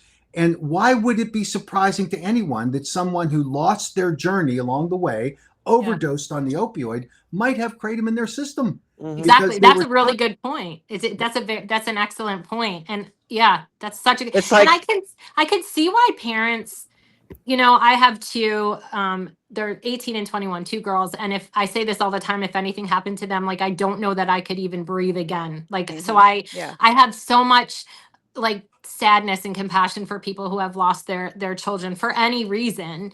But I can also see, you know, if you miss signs as a parent, like, being a parent is hard, as we all know. And if you miss signs as a parent and something happened to your child, like, I would feel tremendously guilty. I think every parent does. And so I can see how that's also appealing to a parent to say, well, it wasn't anything I could have known anyway. It was the fault of, and then they could put all, I'm not saying the parents were at fault at all. I'm not Right. saying that, but I'm saying it's probably a way for them to put all of those feelings onto somebody else and say it was all their fault. And not only that, you know, these industries, these litigation industries, they manipulate these parents. Like, I Yes. think they're victims Oh, of yeah. this because, you know, they say to them, you know, they do, like, if you do this, you're going to save so many lives, you're going to save other Right. parents from having, and it's just not true. And I think at one point they're going to realize that what they're doing is actually harming other children, and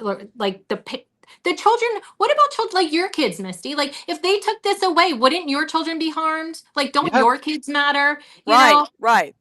Yeah, so they're harming people. They're harming so many people, and one day they're gonna understand that, and you know, it could be stopped now. Like, See, are they ever gonna stop? Do you think? addiction for me, addiction was just a moment in my life.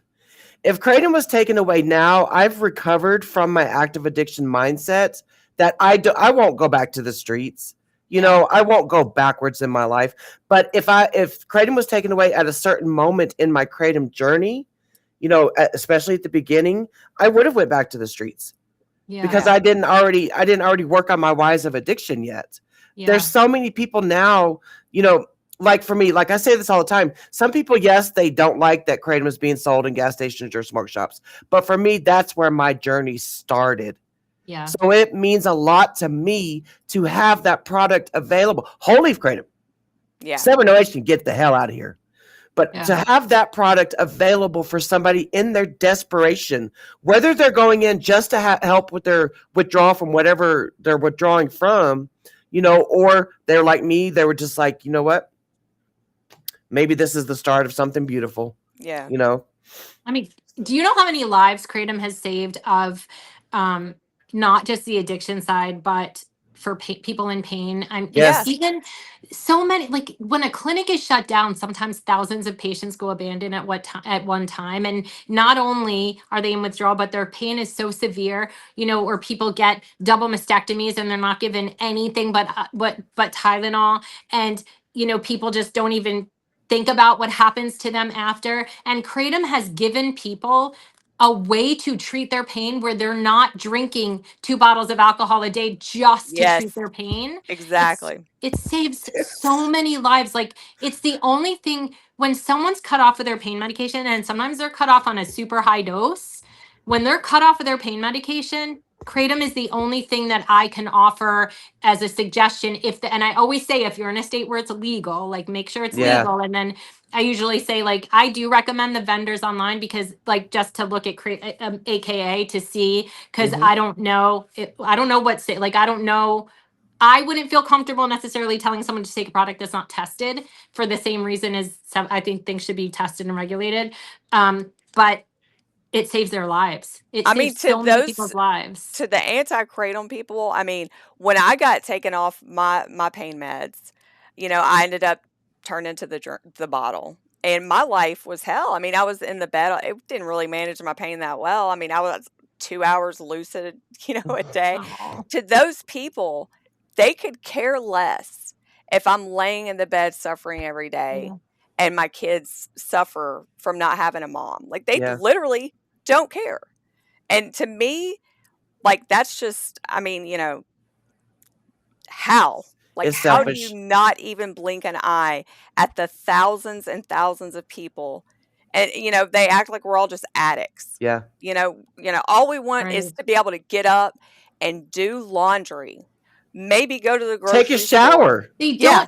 don't even treat us like addicts because they have compassion, remove stigma from True. addiction. That's But when actually, it's yeah. for pain patients who don't also suffer from addiction, for pain patients, they portray us as selfish and greedy and like, how dare you want that product available knowing all these people have died? Like, you're so selfish. I think the most hated people in this whole space are pain patients who want access to prescription opioids or want access to kratom because yeah, we're expected to just sacrifice ourselves for Yeah. everyone else, in my opinion. Amen. Can you guys stay a little bit longer? Because I still have a second question to ask. I'm good. Sure. You good? Okay. All right. Because I saw the lobbyist comment earlier. And so this one, the battle between the Kratom gals and Mac Haddow has really escalated, and they're calling you sexist, Mac, Oh my a God. bully, and saying you are lying about their being supporters of 7OH. They keep calling you a lobbyist, like it's different than being an advocate. What do you have to say about all that? Well, my mother used to tell me all the time that I should tell people that I was a piano player in a bordello rather than a lobbyist.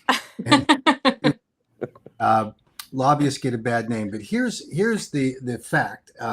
In order to present to a whether it's federal or state policymakers, you have to be registered in many cases in order to make that representation, unless you're there for yourself. And so anyone who's compensated for being there, being an advocate, is by definition a lobbyist. I think that many people, and it would include, for example, if anyone on the Kratom Gals podcast receive compensation in the form of any kind of payments from a vendor, they're technically going to fall under this rubric of being a lobbyist. But that's really not the issue. I am a lobbyist. I'm also an advocate.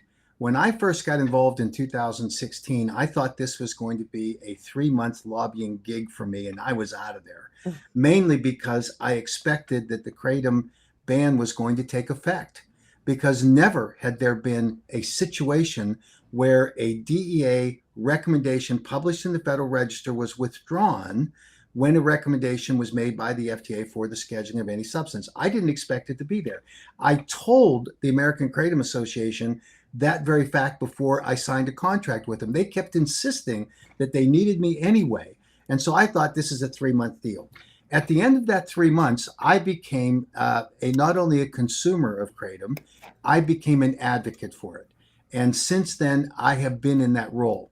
And I think that it's just an excuse to say, oh, Mac Haddow's a lobbyist. What we should be discussing are what's the truth? What's the fact? Now, dealing with the the Kratom gals, is a little difficult because it is by their construct of their podcast, they're all women. So any criticism that I might offer could be construed as being a sexist. I have 4 daughters and a wife, so I'm outnumbered in my family 5-2. And so I have been in conversations with my daughters and my wife where they have thought that I'm out of touch with reality, and they could easily call me, if they chose to do so, they haven't thankfully, a sexist. I'm not. This is about the issues. It's about an opinion or about a set of beliefs that I have, as opposed. And I think it's a convenient excuse for them to, and Madeline Sklar made her, ridiculous things. So, well, maybe, and she touched it because we're women. No, it's, in my opinion, because you're wrong. And I was simply offering a different viewpoint. And I think the other part about being a bully is really interesting. They had me on in prior episodes discussing Kratom. And then all of a sudden, when the 7OH issue emerged, suddenly, and I said, look, I've heard your podcast. I've heard your support for 7OH. There's some legitimate discussion points that we could have. Mm-hmm. So why don't you let me come on? No, you're not coming on. And I said, okay, understood. I think you should. I think you have the 7OH lobbyists and advocates on regularly. You choose not to do so. Then why don't we have a webinar? And I will invite all of you to come on. And it's no holds barred. You can express any opinion, no prior censorship, because what they said to me is that I had to identify with timestamps what the objectionable comments that they made, and then they would have a phone call that they would record so that Oh they my could gosh. determine what my problems were rather than have an open discussion. So I said, let's have this webinar. Now, where in any of that became a bully, I don't know. I know what a bully is, by the way. And I tell this story often. When I was in 6th grade, I was in a new school system. And my mother pled with me as I was going out the door to my first day at school. She said, Mac, do not get in trouble. Do not get in any kind of trouble. Now, I don't know why my mother would say that to me, but she did. And she said, don't get in trouble, new school. So I go to school and I'm in recess. And the class bully confronted me because I was the new kid and I was not playing ball with them, whatever he thought I should be doing. And he came over and confronted me, started shoving me around. And I told him to stop it. And he beat the hell out of me. But every time he punched me, I heard in my ear my mother saying, Mac, do not get in trouble. So Oh I no. finally had enough. And by the way, this fellow's name was Chester. And I went back and looked to see if Chester was still alive recently, just for fun. And he is. And I had a conversation with him. Oh, But you did? I did. Did he remember? Do you Oh, remember yes. beating you up? Oh, yeah. Oh, yes. Here's why I remembered. Finally, I'd had enough. And I said, okay, the bully Chester. I said to him, okay, now let's fight. And he said, oh, well, let's go ask the teacher if we can do that. Oh, And so we went to the teacher, and the teacher sees me all bloody from getting beat up, and he put both of us in detention. And in that school system, there was a detention bus, obviously because there's a lot of kids that get thrown in detention. Clearly. And I felt this was an unresolved issue. As a 6th grader, I also in my mind said, well, wait a minute, if I'm going to go on the bus, when I get off the bus, I'm not at school anymore. So my mother's admonition and warning no longer applied. So I got off with Chester at his bus stop, which happened to be before mine. And I beat the hell out of him. And I hitchhiked home. And Chester, after that, became my best friend. So Aw. Oh, all through school, reasons, Aw. there were occasions when I didn't need him, he would stand up for me. He was so funny. Aw. I love And that the- story. yeah. So I understand bullying, and I wasn't attempting to bully them in any way. I disagreed with them, and I continue to disagree with them. And here's the differentiating factor. I think they do not appreciate my saying that they are advocates for 7-OH. I think they divide in two ways. One, there's one of the co-hosts of that podcast who works for a 7-OH manufacturer. She consumes 7-OH and she believes in it. Got it. There's another individual who takes 7-OH and she believes in it. And she doesn't believe it should be restricted. But all of them to a person or to a female say that they don't want anyone telling them that it should be banned. They're against prohibition. So they say, let's live and let live. Now, I'm okay with that if the products that are being sold as 7-OH are sold as 7-OH, not as Kratom. That's the first thing. That's ship sale. They're calling them Kratom even today. yeah. I also think that if you're manufacturing a 7-OH product and you don't register with the FDA and you don't have a facility that's subject to regulation by the FDA, then you're selling crap products. None of them are registered, not a single one. When they describe the manufacturing processes they're using, they're dirty. I mean, when they say they're using highly concentration chlorine and baking soda without quantifying exactly that process, that's a dirty process. And when I say dirty, there's no consistency to it. You could have one batch that ends up with a higher concentration of 7-OH than another. There's no quality controls on it. And the only way that you establish a quality control is by registering with the FDA and then submitting to good manufacturing practices, which none of these facilities do because they can't. Because as soon as they register, the FDA shuts them down because the FDA has good evidence that these are dangerous products. It's like turning yourself in. Yeah. Yeah, exactly. So they operate in the gray area. And so the advocacy by the Kratom gals, this live and let live policy, one, terribly disadvantages natural leaf kratom product consumers because you're being exposed to the advertising that is misleading, if not downright deceptive, which is why the state of Missouri Attorney General shut down in the state of Missouri Vince Sanders, who runs American Shaman. This is crazy. They shut him down, and he's agreed to be shut down. But he's willing to sell it anywhere else, right? Mhm. Yeah. So there's no controls. And that's why I think the concern should be not live and let live, because it's likely going to be live and let die, because Yeah. people are being sold products that have no Right. quality controls, no good labeling. And look at what's happening now. They literally are manufacturing products. And at our congressional briefing, and I encourage everyone to go watch it, it's up on our website. The description was made of the products that are out there, 7OH products that we submitted for testing at the University of Florida lab to determine what the actual content of those products are. Yeah. Some of those products don't even have 7OH in them. They're purely pseudodoxal, which is a chemical concentration of 7OH, which is highly dangerous, far more dangerous than 7OH, and 7OH itself is dangerous. And then there are some products in there that are they'll have higher levels. All of them are violative of the 2% standard that exists in most of the KCPA states. All of them. And when they say that they're the same as natural kratom, that's a lie. Yeah. Now stand on your own. If you have a product that you think meets the criteria for safety, submit it to the FDA, run it through the new dietary ingredient notification process, and be on the market. Kratom manufacturers have done that. Why not 7OH people do it? So none of this is reasonable, and all of it puts consumers at risk. And no one should be advocating for that today.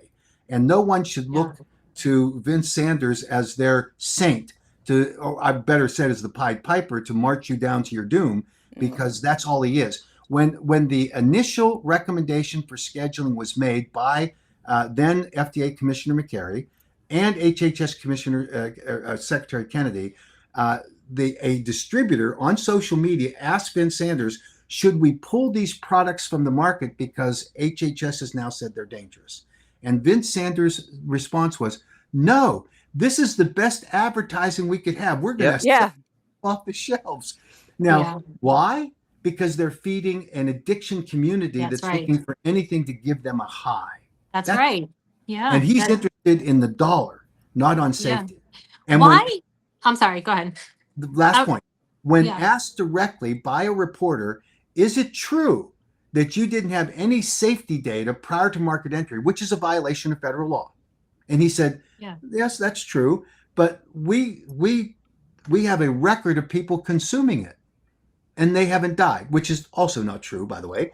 But that's what he said. And he said, so in other words, his theory of going on the market is I can put anything out there I want. And then I'm going to say the human consumers are guinea pigs for me. Yep. And that's where he is. Now the chickens are coming home to roost, or in this case, 7OH coming. They're going to shut them all down eventually. It's going to take a little time. And I think the DA is going to schedule it. So that's why I have a problem with what they did. I think fundamentally, all of them are nice people. I do. I think they're misguided by their desire to be out there with the 7OH community for whatever reason, whatever motivation, some financial, some not. They're just misleading consumers. And the danger, this is the bottom line. The reason that we see the number of ban proposals in the United States today at the state and local levels is because of 7OH. No other excuse for it. We would have 35 states that have KCPAs today, but for 7OH and the confusion that they've introduced into the public policy debate arena. I've had legislators say, I can't tell the difference. They claim they're the same as. And no matter what I say, once they make that nonsensical argument, then unwinding it within a legislative session where there's no time to really have serious discussions about it thwarts our ability to protect consumers. And that's the biggest problem. Throw in the media and all that, wrong. They're wrong on the policy, and however personally committed they are to it, they're not accountable for what's happening in the marketplace. I don't understand why, like we do hear from quite a number of pain patients who have been helped. I'm sure it does help their pain, but it doesn't mean that it's safe if it's not regulated. Why isn't the 7OH industry, whatever you want to call it, why aren't they fighting hard for regulation instead of just pushing, like, all the energy they're putting into like demonizing kratom advocates or whatever? I just don't understand. Why wouldn't they want their product regulated? There's no science.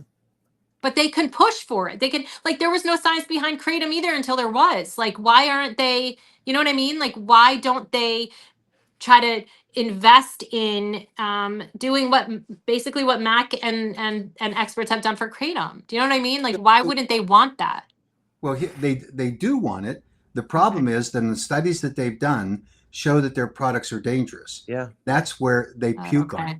So, Okay. for example, That Beagle study.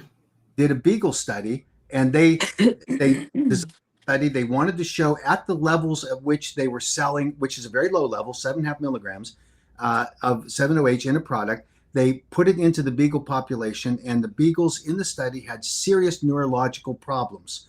So in a typical study, you call it off and you say, we're done. We're going to start over again. We're going to redesign. They did a mid-course correction, which ethically should not have been done. And they reduced the dose that was being administered to the Beagles because they were trying to get to the market quickly to justify with the scientific analysis. And from what we can tell from what they published, at the minuscule amount of 7-OH, the dogs still had neurological problems. Mhm. So to your point, they can't produce the safety. They would like to be able to do it. They don't have it. And so what that documents is that it is an unsafe product that requires it to be a new drug application, not a dietary or botanical supplement. And that's what they're masquerading as right now. You know what you know what study they do use for their argument is the 2019 study. They use it's actually, this is interesting. They referenced the 2016 8-factor analysis that was produced by Jack Henningfield and his crew. Mm-hmm. Then there was a subsequent 2018 8-factor analysis updated in 2021. So they take those 3 8-factor analyses and they use it. They literally testify to legislators. We have 3 8-factor analyses that concluded that 7-OH is safe for human consumption.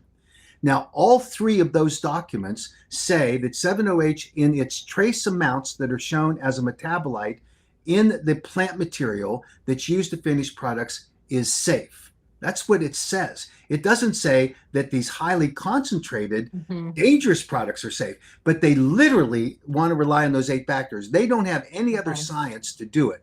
And the fact that Ms. Ross and other of her cohorts say that, they are deliberately misleading legislators and public health officials saying that nonsense because it's not true. Now, what is true, and they're absolutely right about this, is that 7-OH does occur naturally in the kratom plant material, not in the kratom plant.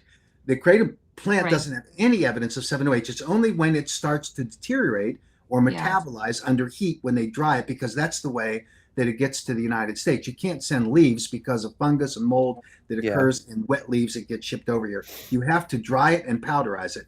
And what they typically will say, and it's false, is, 7-OH is just a naturally occurring alkaloid in the plant. Not true.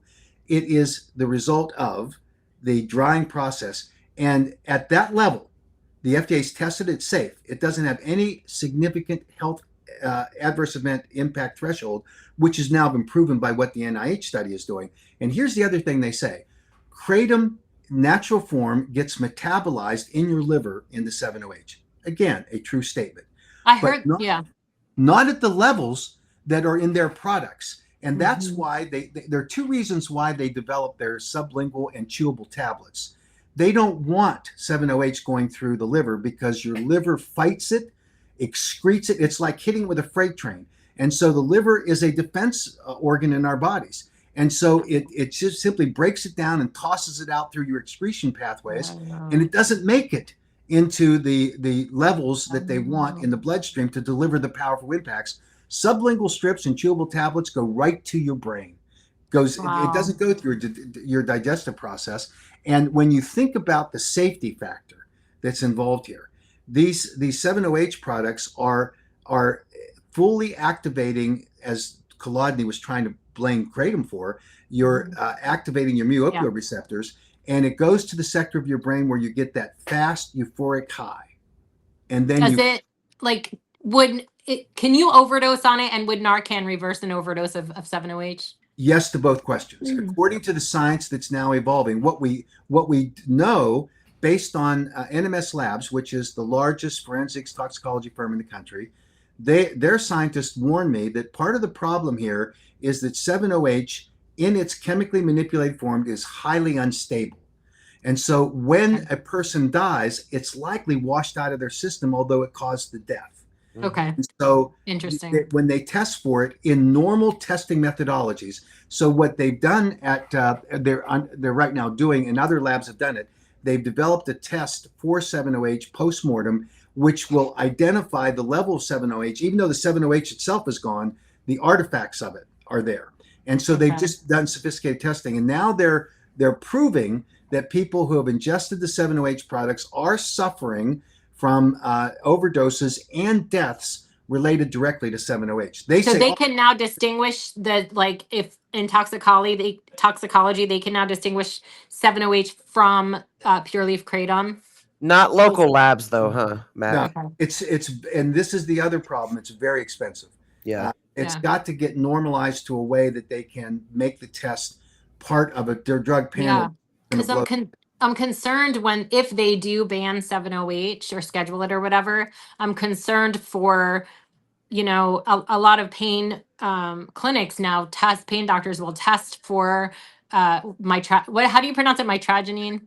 Is that Whatever the you right call way to it. I call it mitragynine or mitragynine. Mitragynine. Yeah. So how will they, like, if they ban it, I'm concerned that anyone who tests positive for that will just be considered taking you know what I mean? Like that they'll just think they're taking 7-OH if there's no way to distinguish.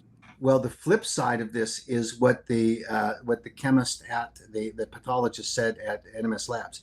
He said what you're seeing is a over representation in conclusions by medical examiners of kratom being the cause of death because 7-OH isn't identified, and you have a small amount of mitragynine, and they say, oh, so in other words, that 1,000 nanograms per milliliter, which is the threshold of concern that NMS Labs now establishes, not that it kills anyone, that's level of concern. He said, you're going to see that drop dramatically because you're going to see deaths likely caused by 7-OH, not identifiable or quantifiable, and people are going to say, pathologists and coroners are going to say, oh, well, there's 250 nanograms per milliliter.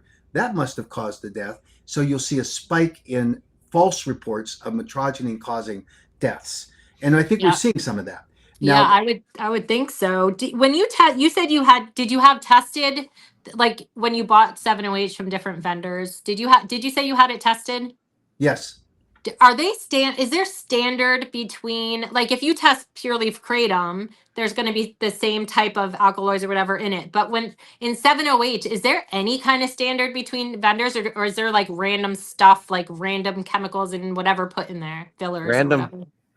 Yeah, I think there's a combination of things. One is there's no quality control. So when they say on the label 7.5 milligrams of 7-OH, we're seeing some products have far less than that and some that have far more. One 7.5 milligram tablet, as I remember, was 32.5 milligrams. Wow. See, that's what I'm concerned about too, because, if you can overdose on it, if it does suppress breathing and you don't know what's in it, like, this is why I don't understand why it seems like they would want some regulation, but I guess your answer is it makes sense that they don't have the science behind even regulating it. So when they testify at hearings, they scream they want regulation, but nobody behind the scenes is putting in that effort to do anything. That's what confuses me, because you would want, I would think you would want, like, I want it to be regulated because I do hear from people that it has helped them, but I'm scared for those people because you have no idea,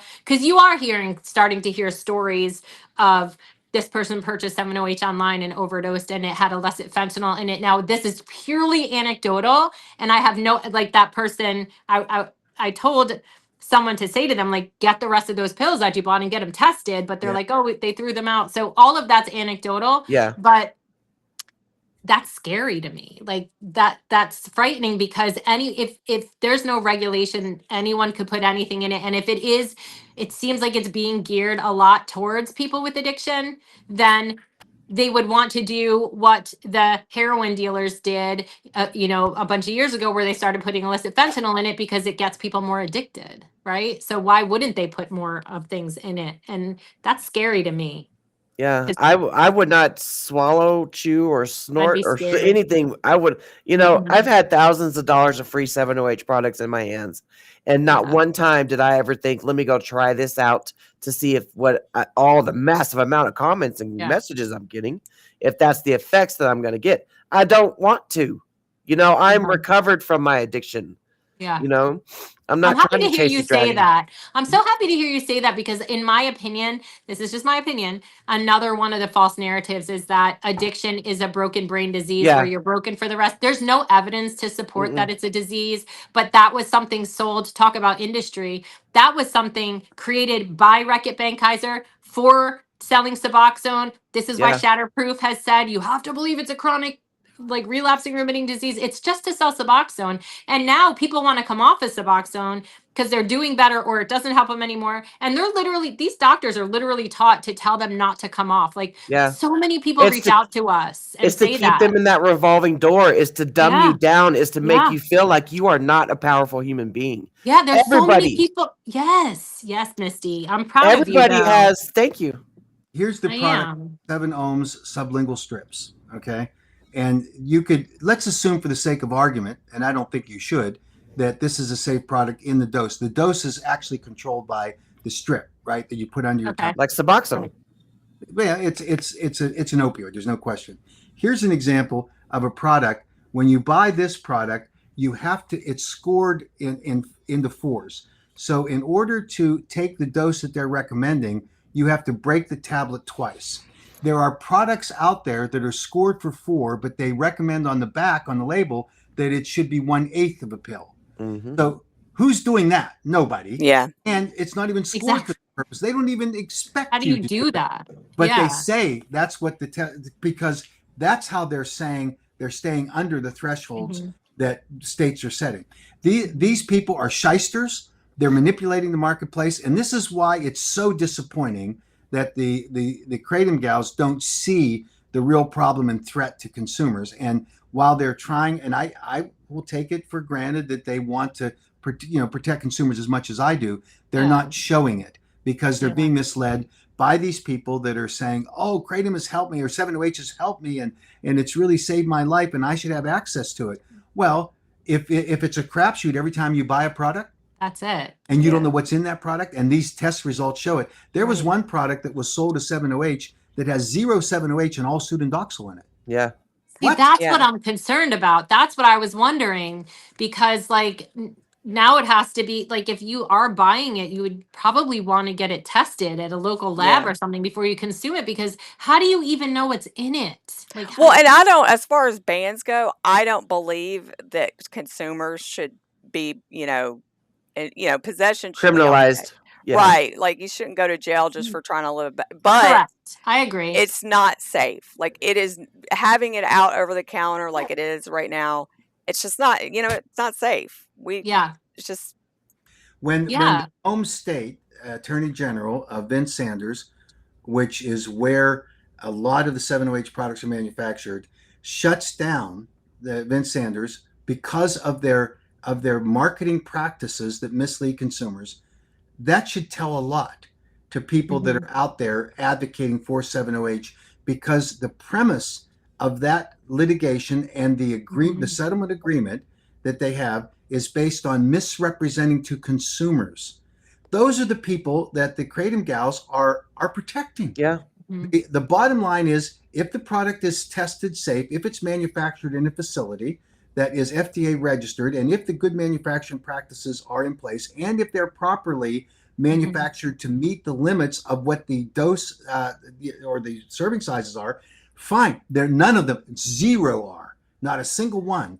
And so how can you sit there and advocate for that? Yeah. Whereas there are some kratom manufacturers that are out there now that shouldn't be. I just got a list of products that were seized by the Arkansas Highway Patrol from the professional basketball player who was arrested in Arkansas and then a couple of weeks later died. I got a list of those products, and every one that he had in his possession comes from a very small manufacturer that doesn't appear to have any FDA registration for their facility, no quality controls, and it doesn't look like it has any GMP practices that are associated with that product. Now, do I defend those people? No, I tell everybody every time I get on podcasts like this, they should be out of business. Yeah. That's not what the Kratom gals are saying. And I get calls from Kratom vendors that say, you're trying to put me out of business. I can't afford to do everything that you're saying you're doing. The big guys can afford that. And I say, if you can't afford to do basic manufacturing quality controls and you can't afford to implement GMP practices and you can't register with the FDA, you should be out of business. I just don't understand why people hate you for doing your job as protecting Because consumers. they make it sound like, so the way it's portrayed, and I don't like this, is that not just Mac, but anyone, anyone in the kratom like industry, if you want to call it, if they raise concern about 7OH like this, then it will be portrayed as, oh, they're doing that only because it's money out of their pocket. You've heard Right. people say Yeah. that all the time. It drives me crazy because it's Me really too. not. It's Yeah, not. it's not true. Because I started fighting against 7OH before it even became the industries going against Yeah. each other. Yeah. I started because they were telling you there was a massive influx of comments and private messages I was getting from people. Yeah. And I had to put the pieces of the puzzle together, and then the 7OH industry. Sorry, I'm still getting over a cold from DC. I guess I'm I'm sorry. sick of politics, Mac. So I forgot where he's even going with that. But so the 7OH industry and the 7OHers want to blame the AKA for the AKA not standing up for the 7OHers. Yes. And I tell them all the time, it's called the American Kratom Association, not the Molested Molecule Association. Yeah. Why would the AKA fight for 7OH? They are not the same substance. Yeah. Yeah, but the purpose, the motivation behind fighting for 7OH, to be regulated or banned or whatever anyone's doing, in my opinion, is not because they want more money for themselves. And that's what you hear them say all the time. These mothers from KDA say it all the time, that the only reason, because they'll talk about the two industries like fighting, and they'll say, like, why does the kratom industry not want 7OH? And they'll say, oh, it's because it's money out of their pocket. But that's so not true. No. It's not true at all. No. These small vendors, the vendors I've talked to, like Jordan and some of the other ones, are so kind. Most and like, kratom vendors get in it for the right yes, reasons. they're to not help doing people. it to make money. And they'll say, Right. oh, they'll make whatever they want. The only reason they're doing this is money, money, money. They don't care about safety. That's not true, even a little bit, from the people I've Right. spoken to. Actions speak louder than words. Yeah. Is what Yeah. I- And that goes for the Kratom gals as well. Yeah. Actions speak louder than words. What action you are not doing to keep kratom legal is speaking louder than what you're saying on your podcast. Yeah. Right. And that's not to say there are no kratom like store owners who aren't in it for the wrong reason and don't mess Right. around. Like, there's always going to be people who are doing the wrong thing, and they should, be shut down for it if they are, if But the they're majority, Yeah. the majority, but and it's like the complete opposite with 7OH. You know what I'm saying? It's like consumer wise and vendor wise. All of their marketing is for therapeutic effects that are precluded by the Food, Drug, and Cosmetic Act, and that's part of it. And I think if you step back from the 7OH natural kratom leaf battle, we as advocates and lobbyists, Bingo, Deborah. Sorry. since 2016, have had a tense battle within the community between the small vendors and the large vendors, between who's going to be regulated and who complies and all that. And I think that that early on, when the founder of AKA and its president, Susan Ash, she was a fierce advocate and needs to be obviously recognized for the contribution she made to get this battle started. And I have an enormous affection for her. She separated from the AKA, and there were for reasons that were between the board of directors and her. And they had a dispute about it, and the community fractured a little on that. Now, hopefully we overcame that because we continued to fight for, and I think Susan agrees with the objective we fought for. There were some in the kratom community that believed that Susan was mistreated. That's an issue that can be analyzed, and I know that that the founder of Kratom Science, Brian Gallagher, has particularly been critical of me personally. And I don't know why that is, because we're both from Pittsburgh, and I give him a lot of grace because he's a Pittsburgh native, and I love that part of it. But he felt very strongly, and he's criticized me strongly because of the mistreatment of Susan Ash. I think you set that aside because those personality differences, just like we have today between Madeline Sklar and whatever conjured up bullying and sexist characterization they want to make of me, this isn't about personalities. This is about what our overall objectives are. And I think that that if we can set those, and I know emotions run high, if we can set that stuff aside and look to the core issues that are critical to protecting the safety of American consumers that are using Kratom products, and make sure those products meet the regulatory standards for botanical supplements in the United States, obviously fighting the FDA at every turn to make sure that they don't overregulate us. But when it comes to these chemically manipulated products, we've got to stand tall and say, it doesn't matter how many people got duped into it and how many people actually take these products. If they are a threat for an overdose or a threat of a poorly formulated product, then we need to protect them. And that industry has to go through the FDA processes in order to document their safety, and certainly meet the federal law, which says that you have to have a reasonable basis for safety. That's the bottom line. And it doesn't even pass the 8-factor analysis. Right. And that's the distinct difference between, and I made this point, or tried to make this point to Kolodny, the difference between 7-OH and natural kratom is that natural kratom does not meet the criteria of the 8-factor analysis. But the actual requirements of the 8-factor analysis for 7-OH are met, right? And I just saw this one comment that pop up, and I want to make sure that we address this. The AKA has developed a GMP program to help bring vendors into compliance. And the comment was just made, some of these small vendors can't afford it. Yeah, I've heard that. This is hard, but if you can't afford to meet FDA requirements, and all the AKA program is to help you get there, which means that you have to go through an independent third-party inspection, which when the FDA knocks on your door, you had better produce or you're out of business. That's all this is about. And I think it's a misnomer to suggest that, we can't afford to be a part of that program because it's too expensive. It is federal law that says you have to be compliant with good manufacturing practices if you are offering for sale a product like Kratom as a botanical or a dietary supplement. So we were trying to help people, and you don't have to qualify with us. You can qualify on your own. The basis of the GMP program is to train and then make the inspection process available to you. But if the FDA comes, there's no grace. No more kitchen vendors. We don't want any more kitchen vendors. Bedroom vendors. We already got bathtub chemists making 7-OH, putting a bad name on Kratom.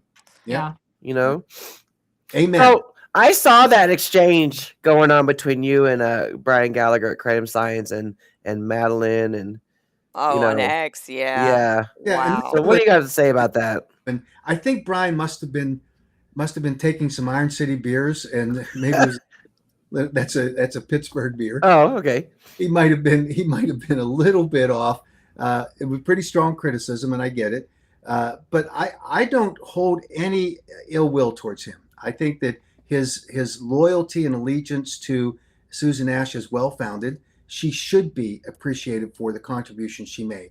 And I know he's a fierce and strong supporter of hers, as am I, with respect to what she did for the Kratom community. I think there's just a little bit of a misunderstanding, and maybe, we don't have the same view of this. But I can tell you that I think we share the same view about wanting to keep natural leaf Kratom products on the market. I don't know Brian's view on 7-OH. I haven't asked and haven't seen it. But when Madeline Sklar finds someone who criticizes Mac Haddow and immediately loves it, it tells you a little bit of the animus that she has, which I don't have for her. I think she's a good person. She's just wrong. This is common social media drama. That's what happens. Anyone who hates Claudia, her haters love. All of a sudden, they're like, they're the best advocate ever. Yeah, and I can tell you, I'm the nicest person on the planet. Yeah, It's you just don't like somebody because they hate the person that you hate, or they dislike the person that you dislike. That's but that's what happens on social media. It does. It does. Yeah. Yeah. Social Yeah, media arrangement, no question. it is, Yeah, and for it's like sure. the whole beef that Mac and us as well has with the Kratom gals is, you're a Kratom advocate. Why would you offer up your platform for 708ers to talk about their products? The only thing I could think is that they really don't possibly fully believe that it's dangerous, or maybe they don't fully understand that, like, if they keep Malin pushing, understands. she does. Like, it Yeah. can cause all Kratom to be banned, though. Like, That would be like you and Indivier putting each other on the freaking same podcast yeah. Oh or God. platform. Well, and to Yeah. be upset about and be called a bully because you wanted to have an open discussion. I've seen you have open discussions, live open discussions Yeah. with people I couldn't believe, like calling you names and stuff like that. But you're always very respectful to them. Thank you. And I think that, like, by saying that, they invited you to a phone call where they were going to record it. That's just kind of, having stuff behind closed doors. Things can be made up and said. When you have things And live edited. and in the open and everybody's there to, I think it's just a better practice. But I agree. Being honest. I feel like, I'm not saying this about her because I don't know her personally, but I feel like it's lazy debating to Right. just fall back to you're misogynist or you're racist or you're this or Yeah. you're that, instead of talking facts. Like, I don't like that. That's very And frustrating. just talking crap on, social media instead of confronting. talk it through. Most of our haters, they wouldn't come on to talk to us. No. Like, they talk a big game, but they don't want to talk facts. And really, Kolodny doesn't want to talk facts. Like, Right. No. they get mad when you talk facts. They just want to go back to their, Their comfort zone. attacks. Yeah, their ad Yeah. hominem attacks, because that's what they do best. Amen. Yeah. Amen. Yeah. Hey guys, I got to run. I do too. Okay, Kentucky, hold on. The Kentucky question. So July 2027, right? There'll be opportunity up until then for the session to advocate in Kentucky. Absolutely true. Okay. We've got that period to have a really reasonable discussion with Absolutely. legislators, rather than let them slip it in at the last day to do what they did. Okay. My phone is about to die. So let me say that it has like 1%. But thank you guys so much. Thank you, Mac. Thank Let's you. be in touch. Whatever we can do, let us know. Okay. Thank you. Thank you. Thank you. Bye, everybody. Bye. Bye, everybody.